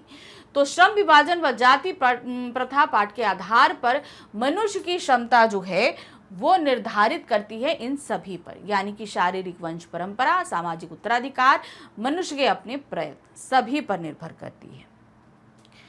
जाति प्रथा व श्रम विभाजन के अनुसार समता का औचित्य किस पर निर्भर करता है? जो समता का जो औचित्य है वो किस पर डिपेंड कर रहा है? समान अवसर पर, समान व्यवहार पर, का और खा या उपरोक्त में कोई नहीं? तो यहाँ पर जो सही ऑप्शन है वो है आपका का और खा, यानी कि जब हमें समान अवसर मिलेंगे, सबको हम समान व्यवहार करेंगे, तो जाहिर सी बात है कि जो है सभी को समान भाव से सारी चीजें अपनाई जाएंगी। श्रम विभाजन व जाति प्रथा पाठ के अनुसार एक राजनीतिक को बहुत बड़ी जनसंख्या में किस तरह का व्यवहार करना चाहिए? मतलब जब बहुत बड़ी जनसंख्या हो, जैसे भारत है, काफ़ी बहुत ज़्यादा जनसंख्या है, तो एक राजनीतिक को वहाँ किस तरीके का व्यवहार करना चाहिए? जाति अनुसार, समान व्यवहार, धर्मानुसार या व्यवसाय के अनुसार? तो जाहिर सी बात है एक राजनीतिक को जो है वो समान व्यवहार, सभी के साथ समान व्यवहार करना चाहिए। जाति पाति, ऊंच नीच, भेदभाव के आधार पर व्यवहार नहीं करना चाहिए। लेखक के अनुसार समता किस जगत की वस्तु है? समता जो लेखक ने जो बताया है, यानी कि हमारे जो भीमराव अम्बेडकर जी हैं, उन्होंने समता को किस जगत की वस्तु बताया है? काल्पनिक जगत की, वास्तविक जगत की, आर्थिक जगत की या सामाजिक जगत की? तो समता जो बताई है वो उन्होंने बताई है काल्पनिक जगत की वस्तु, जहाँ ऐसा एक जगत जहाँ पर सभी समान हो, ऐसा समाज जो होगा वो काल्पनिक ही होगा।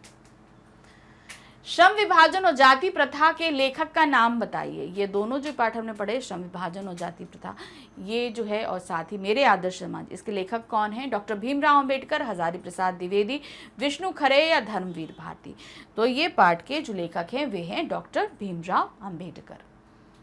जाति प्रथा व्यक्ति को जीवन भर के लिए किससे बांध देती है? किससे बांधती है?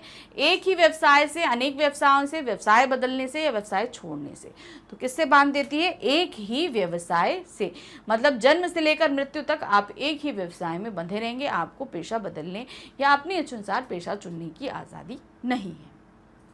जाति प्रथा में व्यक्ति को कौन सा पेशा मिलता है? किस तरह? जाति प्रथा के अनुसार जब श्रम विभाजन होता है तो एक व्यक्ति को किस तरह का पेशा मिलता है?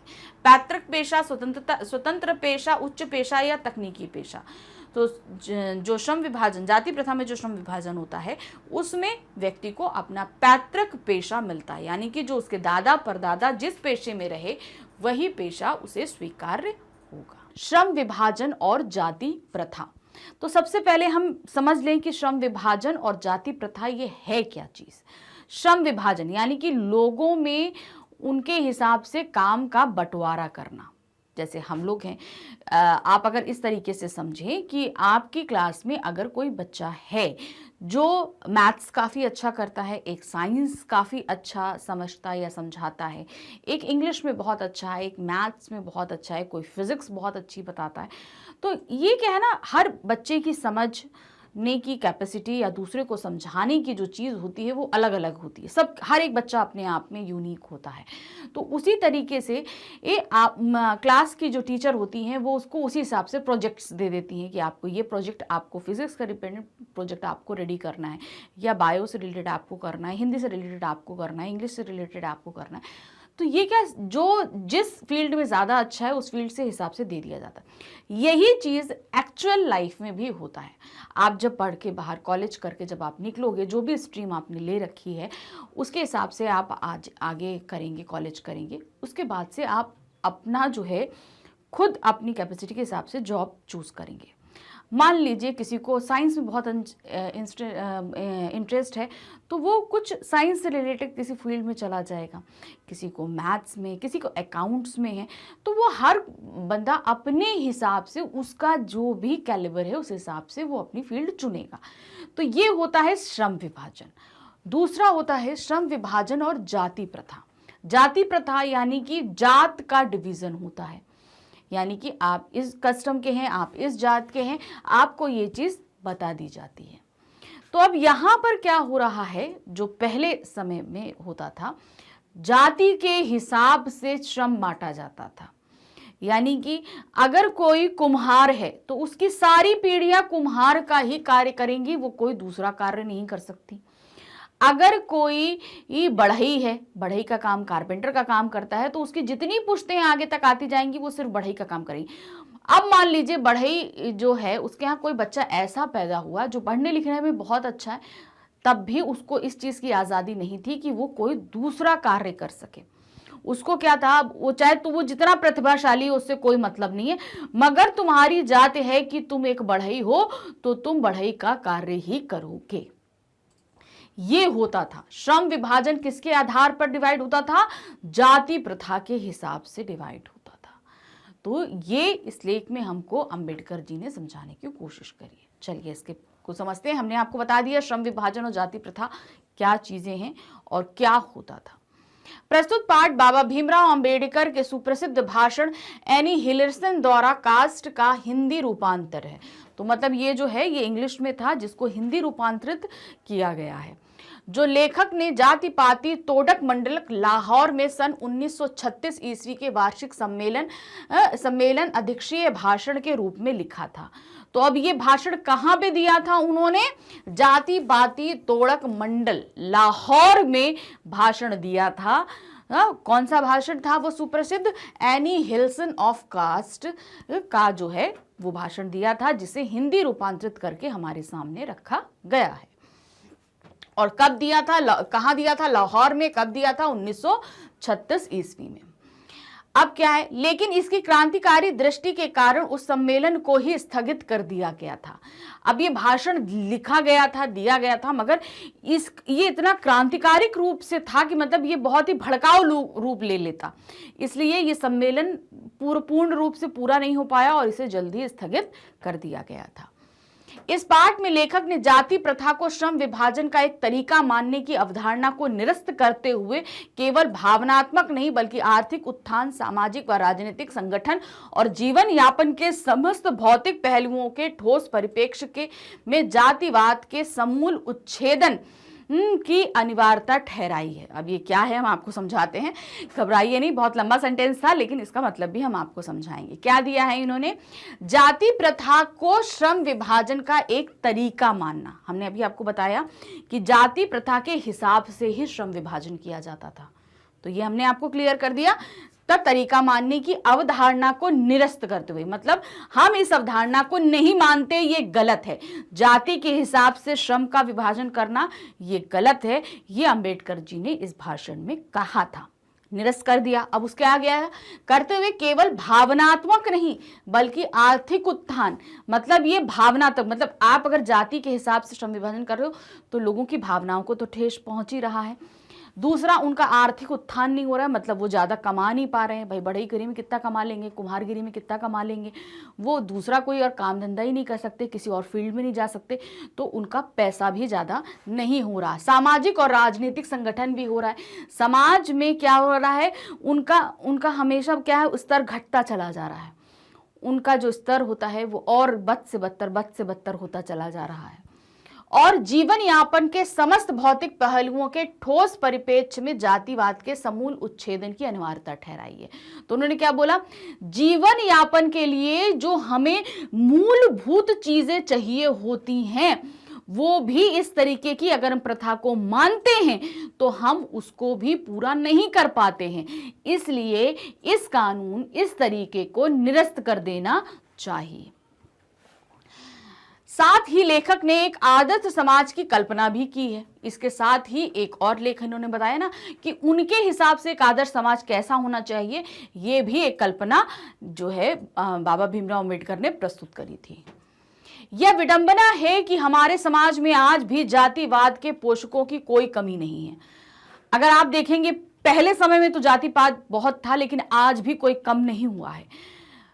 मतलब है, आप इंटीरियर इलाके में जाएंगे, कहीं पे भी जाएंगे, किसी ना आपको अगर सामने नहीं दिखेगा तो आप अगर इनडायरेक्टली देखेंगे तो ये चीज आपको कहीं ना कहीं देखने को मिलती है। तो वही चीज उन्होंने दिखाया कि समाज में आज भी जातिवाद बहुत ही ज्यादा अपने पैर पसार चुका है। आधुनिक सभ्य समाज कार्य कुशलता के लिए श्रम विभाजन को आवश्यक मानता है। यानी कि हमारा जो आज का आधुनिक समाज है, ये क्या चाहता है, वो अच्छी क्वालिटी का प्रोडक्शन चाहता है। अब प्रोडक्शन कब अच्छा होगा, जब आप वर्कर्स को ऐसे वर्कर्स को लेंगे जिनके अंदर ये कैलिबर है कि वो ये काम कर सकते हैं। अब मान लिए कि एक मजदूर को आप कंप्यूटर के सामने बैठा कर तो काम नहीं करा सकते, वो अनपढ़ है, वो नहीं जानता है, तो हम कंप्यूटर के सामने बैठा के उससे काम नहीं करा सकते, ठीक है ना। तो उसके लिए हमें कौन चाहिए, जो कंप्यूटर की नॉलेज रखता हो, जिसे आता हो कंप्यूटर की नॉलेज। तो भले वो किसी भी जाति का हो, लेकिन हमें कंप्यूटर का काम करना है तो हमें कंप्यूटर वाला ही व्यक्ति चाहिए होगा। हम उसके लिए ये नहीं ले सकते हैं कि हाँ भैया तुम बड़ी अच्छी उच्च जाति की हो, कंप्यूटर जानो ना जानो, लेकिन कंप्यूटर तुम्हारे भरोसे तुम्हें काम करना है, तो ये काम हम नहीं कर सकते हैं। तो वही उन्होंने बताया कि आधुनिक समाज में अगर हम उन्नति चाहते हैं तो हमें उसी तरीके के लोगों को भर्ती करना पड़ता है, चाहे वो जिस भी जाति के हो। जाति प्रथा भी श्रम विभाजन का ही दूसरा रूप है। तो जाति प्रथा भी श्रम विभाजन का दूसरा ही रूप उन्होंने बताया। पहले क्या होता थी, जातियां डिवाइड कैसे हुई, पहले किसने डिवाइड करी, किस बेसिस पे ये डिवाइड हुई।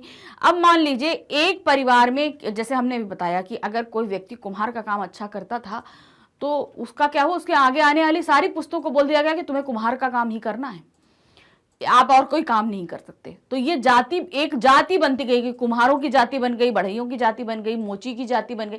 तो ये सब अलग अलग जातियां बनती चली गई जो जिस तरीके से काम करता था। अब उसके आगे आने वाली पुस्तें अगर और ज्यादा अच्छा कार्य कर सकती हैं, तब भी उनको बाउंड हो गया कि आप अपना काम छोड़कर नहीं जा सकते हैं, आप किसी दूसरी फील्ड में काम नहीं कर सकते हैं, आप पढ़ाई नहीं कर सकते हैं। क्यों? क्योंकि आपकी जाति में इस पढ़ाई का कोई मतलब ही नहीं है। भाई, आप जूते पहनाने का काम, इसके लिए पढ़ाई की क्या जरूरत है। यहाँ पढ़ाई तक से भी रोक लगा दी गई थी। लेकिन यह भी बताया गया कि किसी भी सभ्य समाज में श्रम विभाजन श्रमिकों का अस्वाभाविक विभाजन नहीं करता है। तो मतलब क्या है, साथ में क्या होता है, जहां पर आप चाहते हैं उन्नति, चाहते हैं आप प्रोडक्शन अच्छा चाहते हैं, तो आपको कैलिबर्स भी लेने पड़ते हैं। तो अगर आप सभ्य समाज में देखेंगे तो आज ये चीज देखने को मिलती है कि हम ऐसे लोगों को ले रहे हैं जो काम अच्छा कर सकते हैं, उसके लिए हम जो है जाति को नहीं देखते हैं। उन्होंने भारत की जाति प्रथा के प्रति चिंता व्यक्त करते हुए कहा है कि जहां जाति प्रथा श्रमिकों का अस्वाभाविक विभाजन नहीं करती, बल्कि उन्हें एक दूसरे की अपेक्षा ऊंच नीच में भी बांट देती है। तो अस्वाभाविक विभाजन मतलब स्वभाव से नहीं रहता, बिना मन के उनको बांट दिया जाता है कि आपको इस फील्ड में काम करना है, आप चाहिए। अगर आपने ये चीजें नहीं करी, ऊंच नीच देखते हैं, भेदभाव देखते हैं, तो ये चीज भारत में बहुत हद तक फैली हुई थी। हम अंबेडकर जी के समय की बात बता रहे थे, जब ये बात हुई थी आज़ादी से पहले 1936 में ये भाषण लिखा गया, तब की बात ये करी जा रही है। जाति प्रथा पेशे का पूर्व निर्धारण कर देती है। हमने बताया ना, जाति प्रथा पेशे का पूर्व निर्धारण कर देती है। अब ये पूर्व निर्धारण क्या है, बच्चा जब अपनी माँ की कोख में होता है तभी उसका निर्धारण हो जाता है कि ये पैदा होने के बाद बड़ा होकर क्या बनेगा। ये होता है उसके जन्म से पूर्व जाति के हिसाब से उसका श्रम का निर्धारण कर देना। इसके साथ ही मनुष्य को उसमें आजीवन बांधे रखती है। अब निर्धारण तो आप कर ही देते हैं, लेकिन साथ ही साथ उसे सारी उम्र उसी में बंध कर रहना पड़ता है। आधुनिक युग में विकास के कारण भी व्यक्ति अपना पेशा नहीं बदल सकता। मतलब पहले तो होता था, लेकिन आधुनिक युग में भी आप ये देखेंगे कि जाति इतनी बुरी तरीके से हावी हो चुकी है, लोगों के अंदर ऐसा डर खौफ बैठ चुका है कि वो लोग अभी भी चाहकर अपने पेशे को बदल नहीं पाते हैं। हिंदू धर्म में तो जाति प्रथा किसी को भी उसके पैतृक पेशे के अलावा अन्य पेशा चुनने की अनुमति नहीं देता है। हमने भी बताया ना, पैतृक पेशा यानी कि जो दादा परदादा करते चले आ रहे हैं, वो किसी और पेशे को चुनने की अनुमति देते ही नहीं है कि आप इसके अलावा कोई और कार्य करिए। चाहे मनुष्य किसी भी कार्य में कितना भी दक्ष क्यों ना हो, अगर आप भले ही बहुत अच्छे हो तो भी वो नहीं इसकी अनुमति देती है कि आप अपना पेशे को बदलिए। इसका सबसे बड़ा परिणाम यह है कि भारत में निरंतर बेरोजगारी बढ़ रही है। गरीबी और शोषण के कारण अरुचिपूर्ण कार्य करने की विवशता निरंतर गंभीर समस्या है।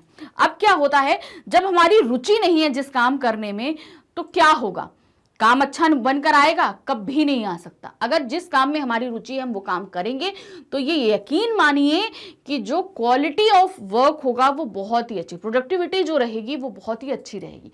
लेकिन जब हमारा मन नहीं होगा तो वो चीज अच्छी हो ही नहीं सकती, चाहे हम जितनी कोशिश कर ले जाएं। समाज में जाति प्रथा आर्थिक असहायता को भी पैदा करती है। तो अब क्या, जाति समाज में आर्थिक असहायता।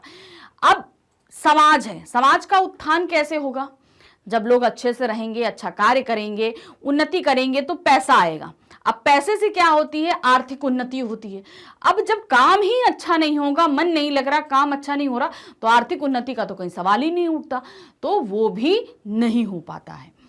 यह मनुष्य की स्वाभाविक प्रेरणा, रुचि और आत्मशक्ति को दबाकर उन्हें अस्वाभाविक नियमों में जकड़ लेती है तथा मनुष्य को निष्क्रिय बना डालती है। तो जाति प्रथा के हिसाब से श्रम विभाजन क्या करता है? मनुष्य के अंदर की भावनाओं को मार देती है। वो बेमन से कार्य करते हैं, उनके अंदर किसी तरह की भी कोई सक्रियता नहीं रह जाती, वो निष्क्रिय रूप से कार्य करते हैं, एक बोझ की तरह काम को टालने की कोशिश करते हैं। और इस कंडीशन में समाज, देश, राष्ट्र कभी भी उन्नति नहीं कर पाएगा, जैसा कि अंबेडकर जी ने अपने भाषण में ये बोला। अब इसी तरीके से दूसरा एक और है, मेरा आदर्श समाज, जो उन्होंने सोचा था कि मेरी कल्पना का आदर्श समाज कैसा होना चाहिए, वो भी उन्होंने हमको बताया है। तो ये दूसरे लेखे पे हम देखेंगे। लेखक ने एक आदर्श समाज की कल्पना की है जहां की व्यवस्था स्वतंत्रता, समता और भाईचारे पर आधारित है। अंबेडकर जी ने, आप सभी जानते हैं कि हमारा जो संविधान है उसको बनाने में अंबेडकर जी का बहुत बड़ा योगदान है। तो इसको बनाने से पहले की बात है ये, भाई हम जब इन्होंने संविधान बनाया तब देश को आज़ाद होने के बाद उन्होंने बनाया, लेकिन जो ये लिखा गया, ये जो लेख लिखा जा रहा है हमारे सामने, ये 1936 की बात है, यानी कि आज़ादी से पहले की बात है। तो उस समय उनकी कल्पना का आदर्श समाज कैसा था, वो क्या चाहते थे कि जब हमारा देश होगा, अंग्रेज चले जाएंगे, तो उस समय हमारी कल्पना का भारत कैसा होना चाहिए। तो उन्होंने कैसी कल्पना करी थी कि हमारी व्यवस्था में स्वतंत्रता, समता और भाईचारा होगा, यानी कि हमें आज़ादी होगी, बराबरी होगी, समता मतलब सब में बराबरी होगी, कोई भी जात पात, भेदभाव, ऊंच नीच किसी भी तरह कुछ नहीं होगा, और सभी लोग भाईचारे से रहेंगे। सभी मनुष्य, कोई भी जाति हो, हम एक दूसरे को भाई मानकर रहेंगे। इस समाज में इतनी गतिशीलता होगी जिससे कोई भी वांछित परिवर्तन समाज में एक छोर से दूसरे छोर तक संचारित हो सके। तो अब मतलब इतनी गतिशीलता, जाहिर सी बात है कि अगर सभी मेल जोल से रहेंगे, सभी बराबरी होगी, तो कोई भी काम अगर इस छोर से शुरू होता है तो दूसरे छोर तक बड़ी आसानी से पहुंचेगा। मान लीजिए एक जगह कोई प्रगति का कार्य शुरू किया गया, लोगों के उत्थान का या कोई भी उन्नति का काम, कोई भी अच्छा प्रोग्रेसिव वर्क शुरू किया जाएगा, तो वो समाज इतना गतिशील होगा क्योंकि सब में बहुत अच्छा भाईचारा होगा, तो वो उन्नति यहां से लेकर वहां तक पहुंचने में समय नहीं लगेगा। साथ ही समाज में सभी हितों में सबका हिस्सा होगा, जितना भी उस समाज में कैसा होगा, जो किसी को कोई परसेंट नहीं मिलेगा, जितना भी उन्नति हो रही है सब लोग उसमें भागीदारी रखेंगे। साथ ही लोगों को अपने हितों के प्रति सजग रहना होगा, मतलब हमारा क्या हित है, हमारा एक तो पहले हमारे अधिकार क्या है, हमारी जिम्मेदारियां क्या हैं, हम इन सब चीजों से सजग रहेंगे, हमें जानना है। आजकल के लोग क्या है, हमारे अधिकार क्या है हमें बहुत अच्छे से पता होता है, लेकिन हमारी जिम्मेदारियां क्या हैं ये हम भूल जाते हैं। जिम्मेदारियां निभाइए, अधिकार आपको अपने आप मिलेंगे। तो ये चीज अंबेडकर जी कहते थे। सामाजिक जीवन में अबाध संपर्क बना रहेगा, मतलब जो सामाजिक जीवन होगा उसमें जो एक दूसरे के प्रति संपर्क होगा वो बहुत ही होगा, मतलब हमें कोई चीज रोकेगी नहीं दूसरे से कम्युनिकेट करने के लिए। क्यों? क्योंकि वो कम्युनिकेशन में देखते थे कि उस समय जाति प्रथा, ऊंच नीच, भेदभाव बहुत होता था, तो ये कम्युनिकेशन का बहुत बड़ा गैप था। अगर आदर्श समाज उनका होगा तो उसमें जब भाईचारा है, हर प्रकार की समानता है, तो उसमें कम्युनिकेशन गैप भी नहीं रहेगा। लेखक ने इसी का दूसरा नाम लोकतंत्र बताया। अब इतनी सारी चीजें करने के बाद लोकतंत्र, अब हमारे देश में जिस लोकतंत्र की उन्होंने कल्पना की थी वो लोकतंत्र स्थापित तो कर दिया, लेकिन संपूर्ण रूप में वो लोकतंत्र हमारे देश में नहीं आ पाया।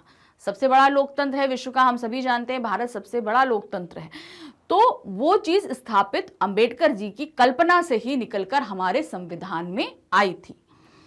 लेखक ने समाज में समता पर बल दिया है। समता मतलब सभी बराबर होंगे। हालांकि राजनेता का समाज के प्रत्येक व्यक्ति की आवश्यकताओं और क्षमता के आधार पर वांछित अलग अलग व्यवहार संभव नहीं हो सकता है, लेकिन मानवता के दृष्टिकोण से समाज को वो वर्गों में नहीं बांटा जा सकता है। तो उन्होंने बोला कि अगर हम राजनेता के आधार पर देखें तो हमारे लिए वो समता बराबर नहीं हो पाएगी, क्योंकि राजनेता जो हैं अपने हितों से कार्य करने लगते हैं और वो समाज को चाहे अनचाहे अलग अलग वर्गों में बांट देते हैं।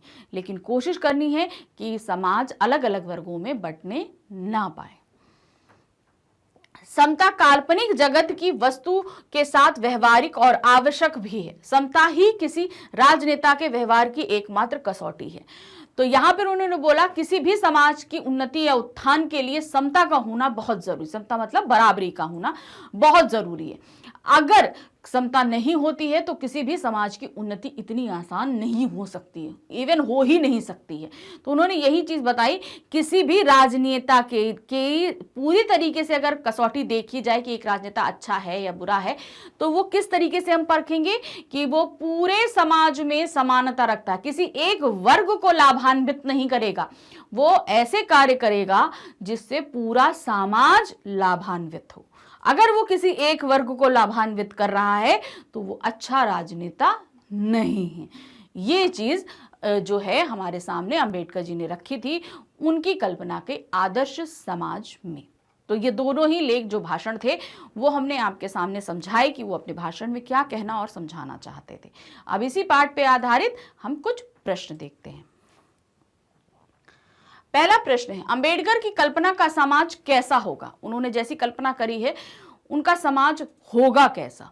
अंबेडकर का आदर्श समाज स्वतंत्रता, समता व भाईचारे पर आधारित होगा। सभी को विकास के समान अवसर मिलेंगे तथा जातिगत भेदभाव का नामो निशान नहीं होगा। समाज में कार्य करने वालों को सम्मान मिलेगा। तो अब जो आदर्श समाज होगा कैसा होगा? सभी में बराबरी होगी, सभी को समान अधिकार होंगे, उनको स्वतंत्रता होगी, उन्हें इस चीज की आजादी होगी कि वो अपने विचार पूरी तरीके से प्रकट कर सकें, और सभी को समान सम्मान मिलेगा। समाज में जितना है समान जो वो उनको मिलेगा, कि अगर किसी एक व्यक्ति को सम्मान, अगर एक उच्च पद वाले को जैसा सम्मान मिल रहा है वैसे एक मिडिल क्लास व्यक्ति को भी सम्मान मिलेगा। ऐसा एक आदर्श समाज की कल्पना अंबेडकर जी ने करी थी। प्रश्न संख्या 2 है, मनुष्य की क्षमता किन बातों पर निर्भर होती है? मनुष्य की क्षमता मतलब हमारा जो कैलिबर है वो किस बातों पर निर्भर रहता है? मनुष्य की क्षमता निम्नलिखित बातों पर निर्भर होती है। जाति प्रथा का श्रम विभाजन अस्वाभाविक है, यानी कि जो अंबेडकर जी ने बताया कि जाति प्रथा के हिसाब से अगर श्रम विभाजन किया जाता है तो यह अस्वाभाविक है, यानी कि जाति प्रथा के हिसाब से हमारा श्रम विभाजन नहीं होना चाहिए। तो क्षमता कब हमारी किस पे निर्भर रहेगी? जब जातिगत विभाजन नहीं होगा।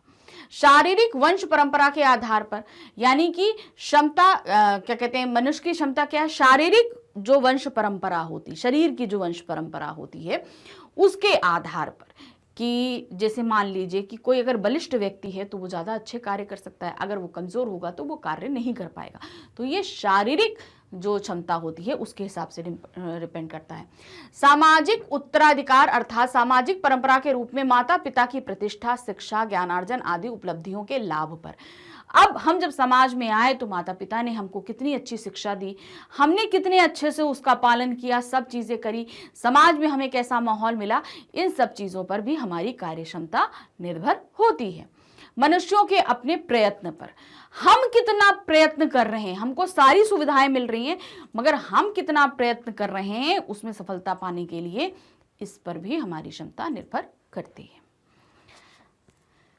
अब प्रश्न संख्या 3, लेखक ने जाति प्रथा की किन किन बुराइयों का वर्णन किया है? जाति प्रथा की किन किन बुराइयों का वर्णन किया है?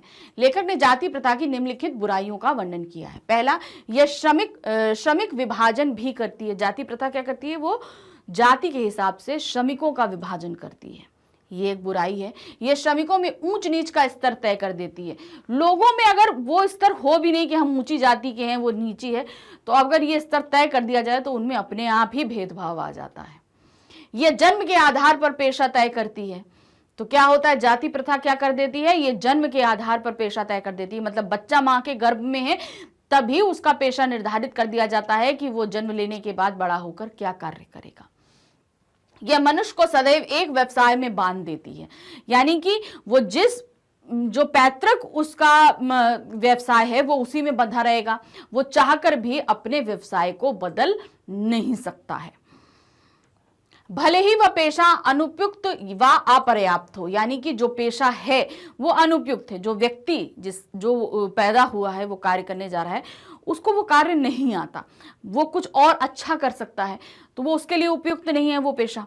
और उसको वो सारी मतलब जो कार्य कर रहा है, मान लीजिए एक बढ़ई है या कुम्हार है, जो कुछ भी है, अब उसको वो बढ़ईगिरी का कार्य नहीं आता, जो बच्चा है वो नहीं ठीक से कर पा रहा है।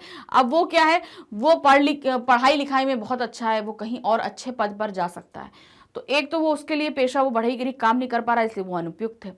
अब वो ठीक से काम नहीं कर पा रहा है तो वो अपने जो जीवन यापन है वो ठीक से नहीं कर पा रहा, उसको पैसे ही अच्छे नहीं मिल पा रहे हैं, तो वो जीवन यापन भी अच्छे से नहीं कर पाता है, तो इसलिए वो अपर्याप्त पेशा भी है। यह संकट के समय पेशा बदलने की अनुमति नहीं देती, चाहे व्यक्ति भूखा ही मर जाए। अब क्या होता है, कभी कभी विस्थापन की कंडीशन आ जाती है, कभी कभी एक जगह से सारी चीजें उखड़ जाती हैं। अब कोई सामान अगर नहीं बिक रहा है, कुछ नहीं, अब जब मान लीजिए कुम्हार का है, आजकल सब डिस्पोजल यूज करते हैं, स्टील के बर्तन यूज करते हैं, कुम्हार जो मिट्टी के बर्तन होते हैं वो ज्यादा यूज नहीं होते, तो कुम्हार की कंडीशन क्या हो जाती है, अब उसको ज्यादा पैसा नहीं मिल रहा है, अब वो भूखा मरने की नौबत आ गई, लेकिन वो बंधा है कि वो अपने पेशे को बदल नहीं सकता है। अब वो भूखा मर जाए लेकिन जाति प्रथा के हिसाब से वो अपना पेशे को चेंज नहीं कर सकता, तो ये भी एक जो है उसमें बुराई होती है। जाति प्रथा के कारण थोपे गए व्यवसाय में व्यक्ति रुचि नहीं लेता। अब व्यक्ति के अगर ऊपर आप व्यवसाय को थोप देंगे तो वो अरुचिपूर्ण कार्य करेगा, तो जाहिर सी बात है जो प्रोडक्टिविटी होगी वो अच्छी नहीं होगी। प्रश्न संख्या 4 है, लेखक की दृष्टि में लोकतंत्र क्या है। लेखक ने जो लोकतंत्र हमारे सामने रखा है वो क्या है उनकी नजर में। लेखक की दृष्टि में लोकतंत्र केवल शासन की एक पद्धति नहीं, वस्तुतः यह सामूहिक जीवनचर्या की एक रीति और समाज में के सम्मिलित अनुभवों के आदान प्रदान का नाम है। इसमें यह आवश्यक है कि अपने साथियों के प्रति श्रद्धा व सम्मान का भाव रखें। तो इन्होंने क्या बताया, लेखक की दृष्टि में लोकतंत्र क्या है, लोकतंत्र शासन की पद्धति नहीं है। लोकतंत्र मतलब आप जो हमारे ऊपर शासन है वो लोकतंत्र है, वो नहीं। यहाँ पे लोकतंत्र मनुष्य के अंदर पैदा होने वाली भावना को उन्होंने रखा है। क्या भावना है, हम सामूहिक रूप से दिनचर्या जो भी बिताते हैं, मान लीजिए हम हैं, हम जो दिनचर्या अपनी शुरू कर रहे हैं उसमें किसी चीज का बंधन नहीं होगा, हम स्वतंत्र हैं अपने कार्य को करने के लिए, दूसरों का सम्मान करने के लिए। हमारे अधिकार हैं, हमारे जो कर्तव्य हैं, हमारी जिम्मेदारियां हैं, उन्हें हम ठीक रूप से निर्वाह करें। इसमें जब हम अच्छा कार्य कर रहे हो तो किसी तरह का बंधन नहीं हो, मतलब जैसे अभी जाति प्रथा के हिसाब से जो बंधन होता है वो बंधन भी ना हो, तभी तो हम समाज का उत्थान कर पाएंगे। तो ऐसे ही लोकतंत्र की कल्पना अंबेडकर जी ने करी थी, जिसमें सभी लोगों को समान रूप से सम्मान और श्रद्धा भाव दिया जाता है। तो यहां पर इस पाठ का सार और हमने प्रश्न उत्तर समाप्त किए। अब हमारे पास जो आता है कि अब बाकी चैप्टर्स, आपने तो ये चैप्टर समझा दिया मैम, इसके अलावा और कहाँ पे हम देखेंगे समझेंगे, तो बिल्कुल भी घबराइए नहीं। इसके लिए आपको आना होगा हमारे चैनल magnetsbrain.com पे। जब आप यहाँ पर आएंगे तो आप देखेंगे कि वन शॉट रिवीजन है। यहाँ पर आप जैसे ही क्लिक करेंगे, क्लिक करते ही आपके सामने वन शॉट रिवीजन जिन जिन क्लासेस में अवेलेबल है, यानी कि 9 to 12 आपके सामने आ जाएगा। तो अब आपको करना क्या है, आप जिस भी क्लास में आपको चूज करना, जैसे आप क्लास 12th में हैं, आप क्लास 12th पे क्लिक करेंगे। क्लिक करते ही आपके सामने क्या होगा, सभी सब्जेक्ट्स आ जाएंगे। आप यहाँ पर देख रहे हैं फिजिक्स है, केमिस्ट्री है, आपका ऑर्गेनिक केमिस्ट्री है। तो यहाँ पर अब आप क्या करेंगे, आप जिस भी सब्जेक्ट को पढ़ना चाहते हैं आप उस सब्जेक्ट को चूज़ करेंगे। चूज़ करते ही क्लिक करेंगे, उसमें जितने भी चैप्टर्स हैं आपके सामने होंगे। जिस भी चैप्टर का आपका एग्जाम है या आप रिवीजन करना चाहते हैं उसे क्लिक करिए, आपका वीडियो स्टार्ट हो जाएगा। वीडियो देखिए और अपने एग्जाम्स को बहुत ही अच्छे से क्लियर कीजिए। लेकिन साथ ही हमारे चैनल को लाइक, सब्सक्राइब, शेयर करना बिल्कुल नहीं भूलिएगा। Thank you for watching, bye bye.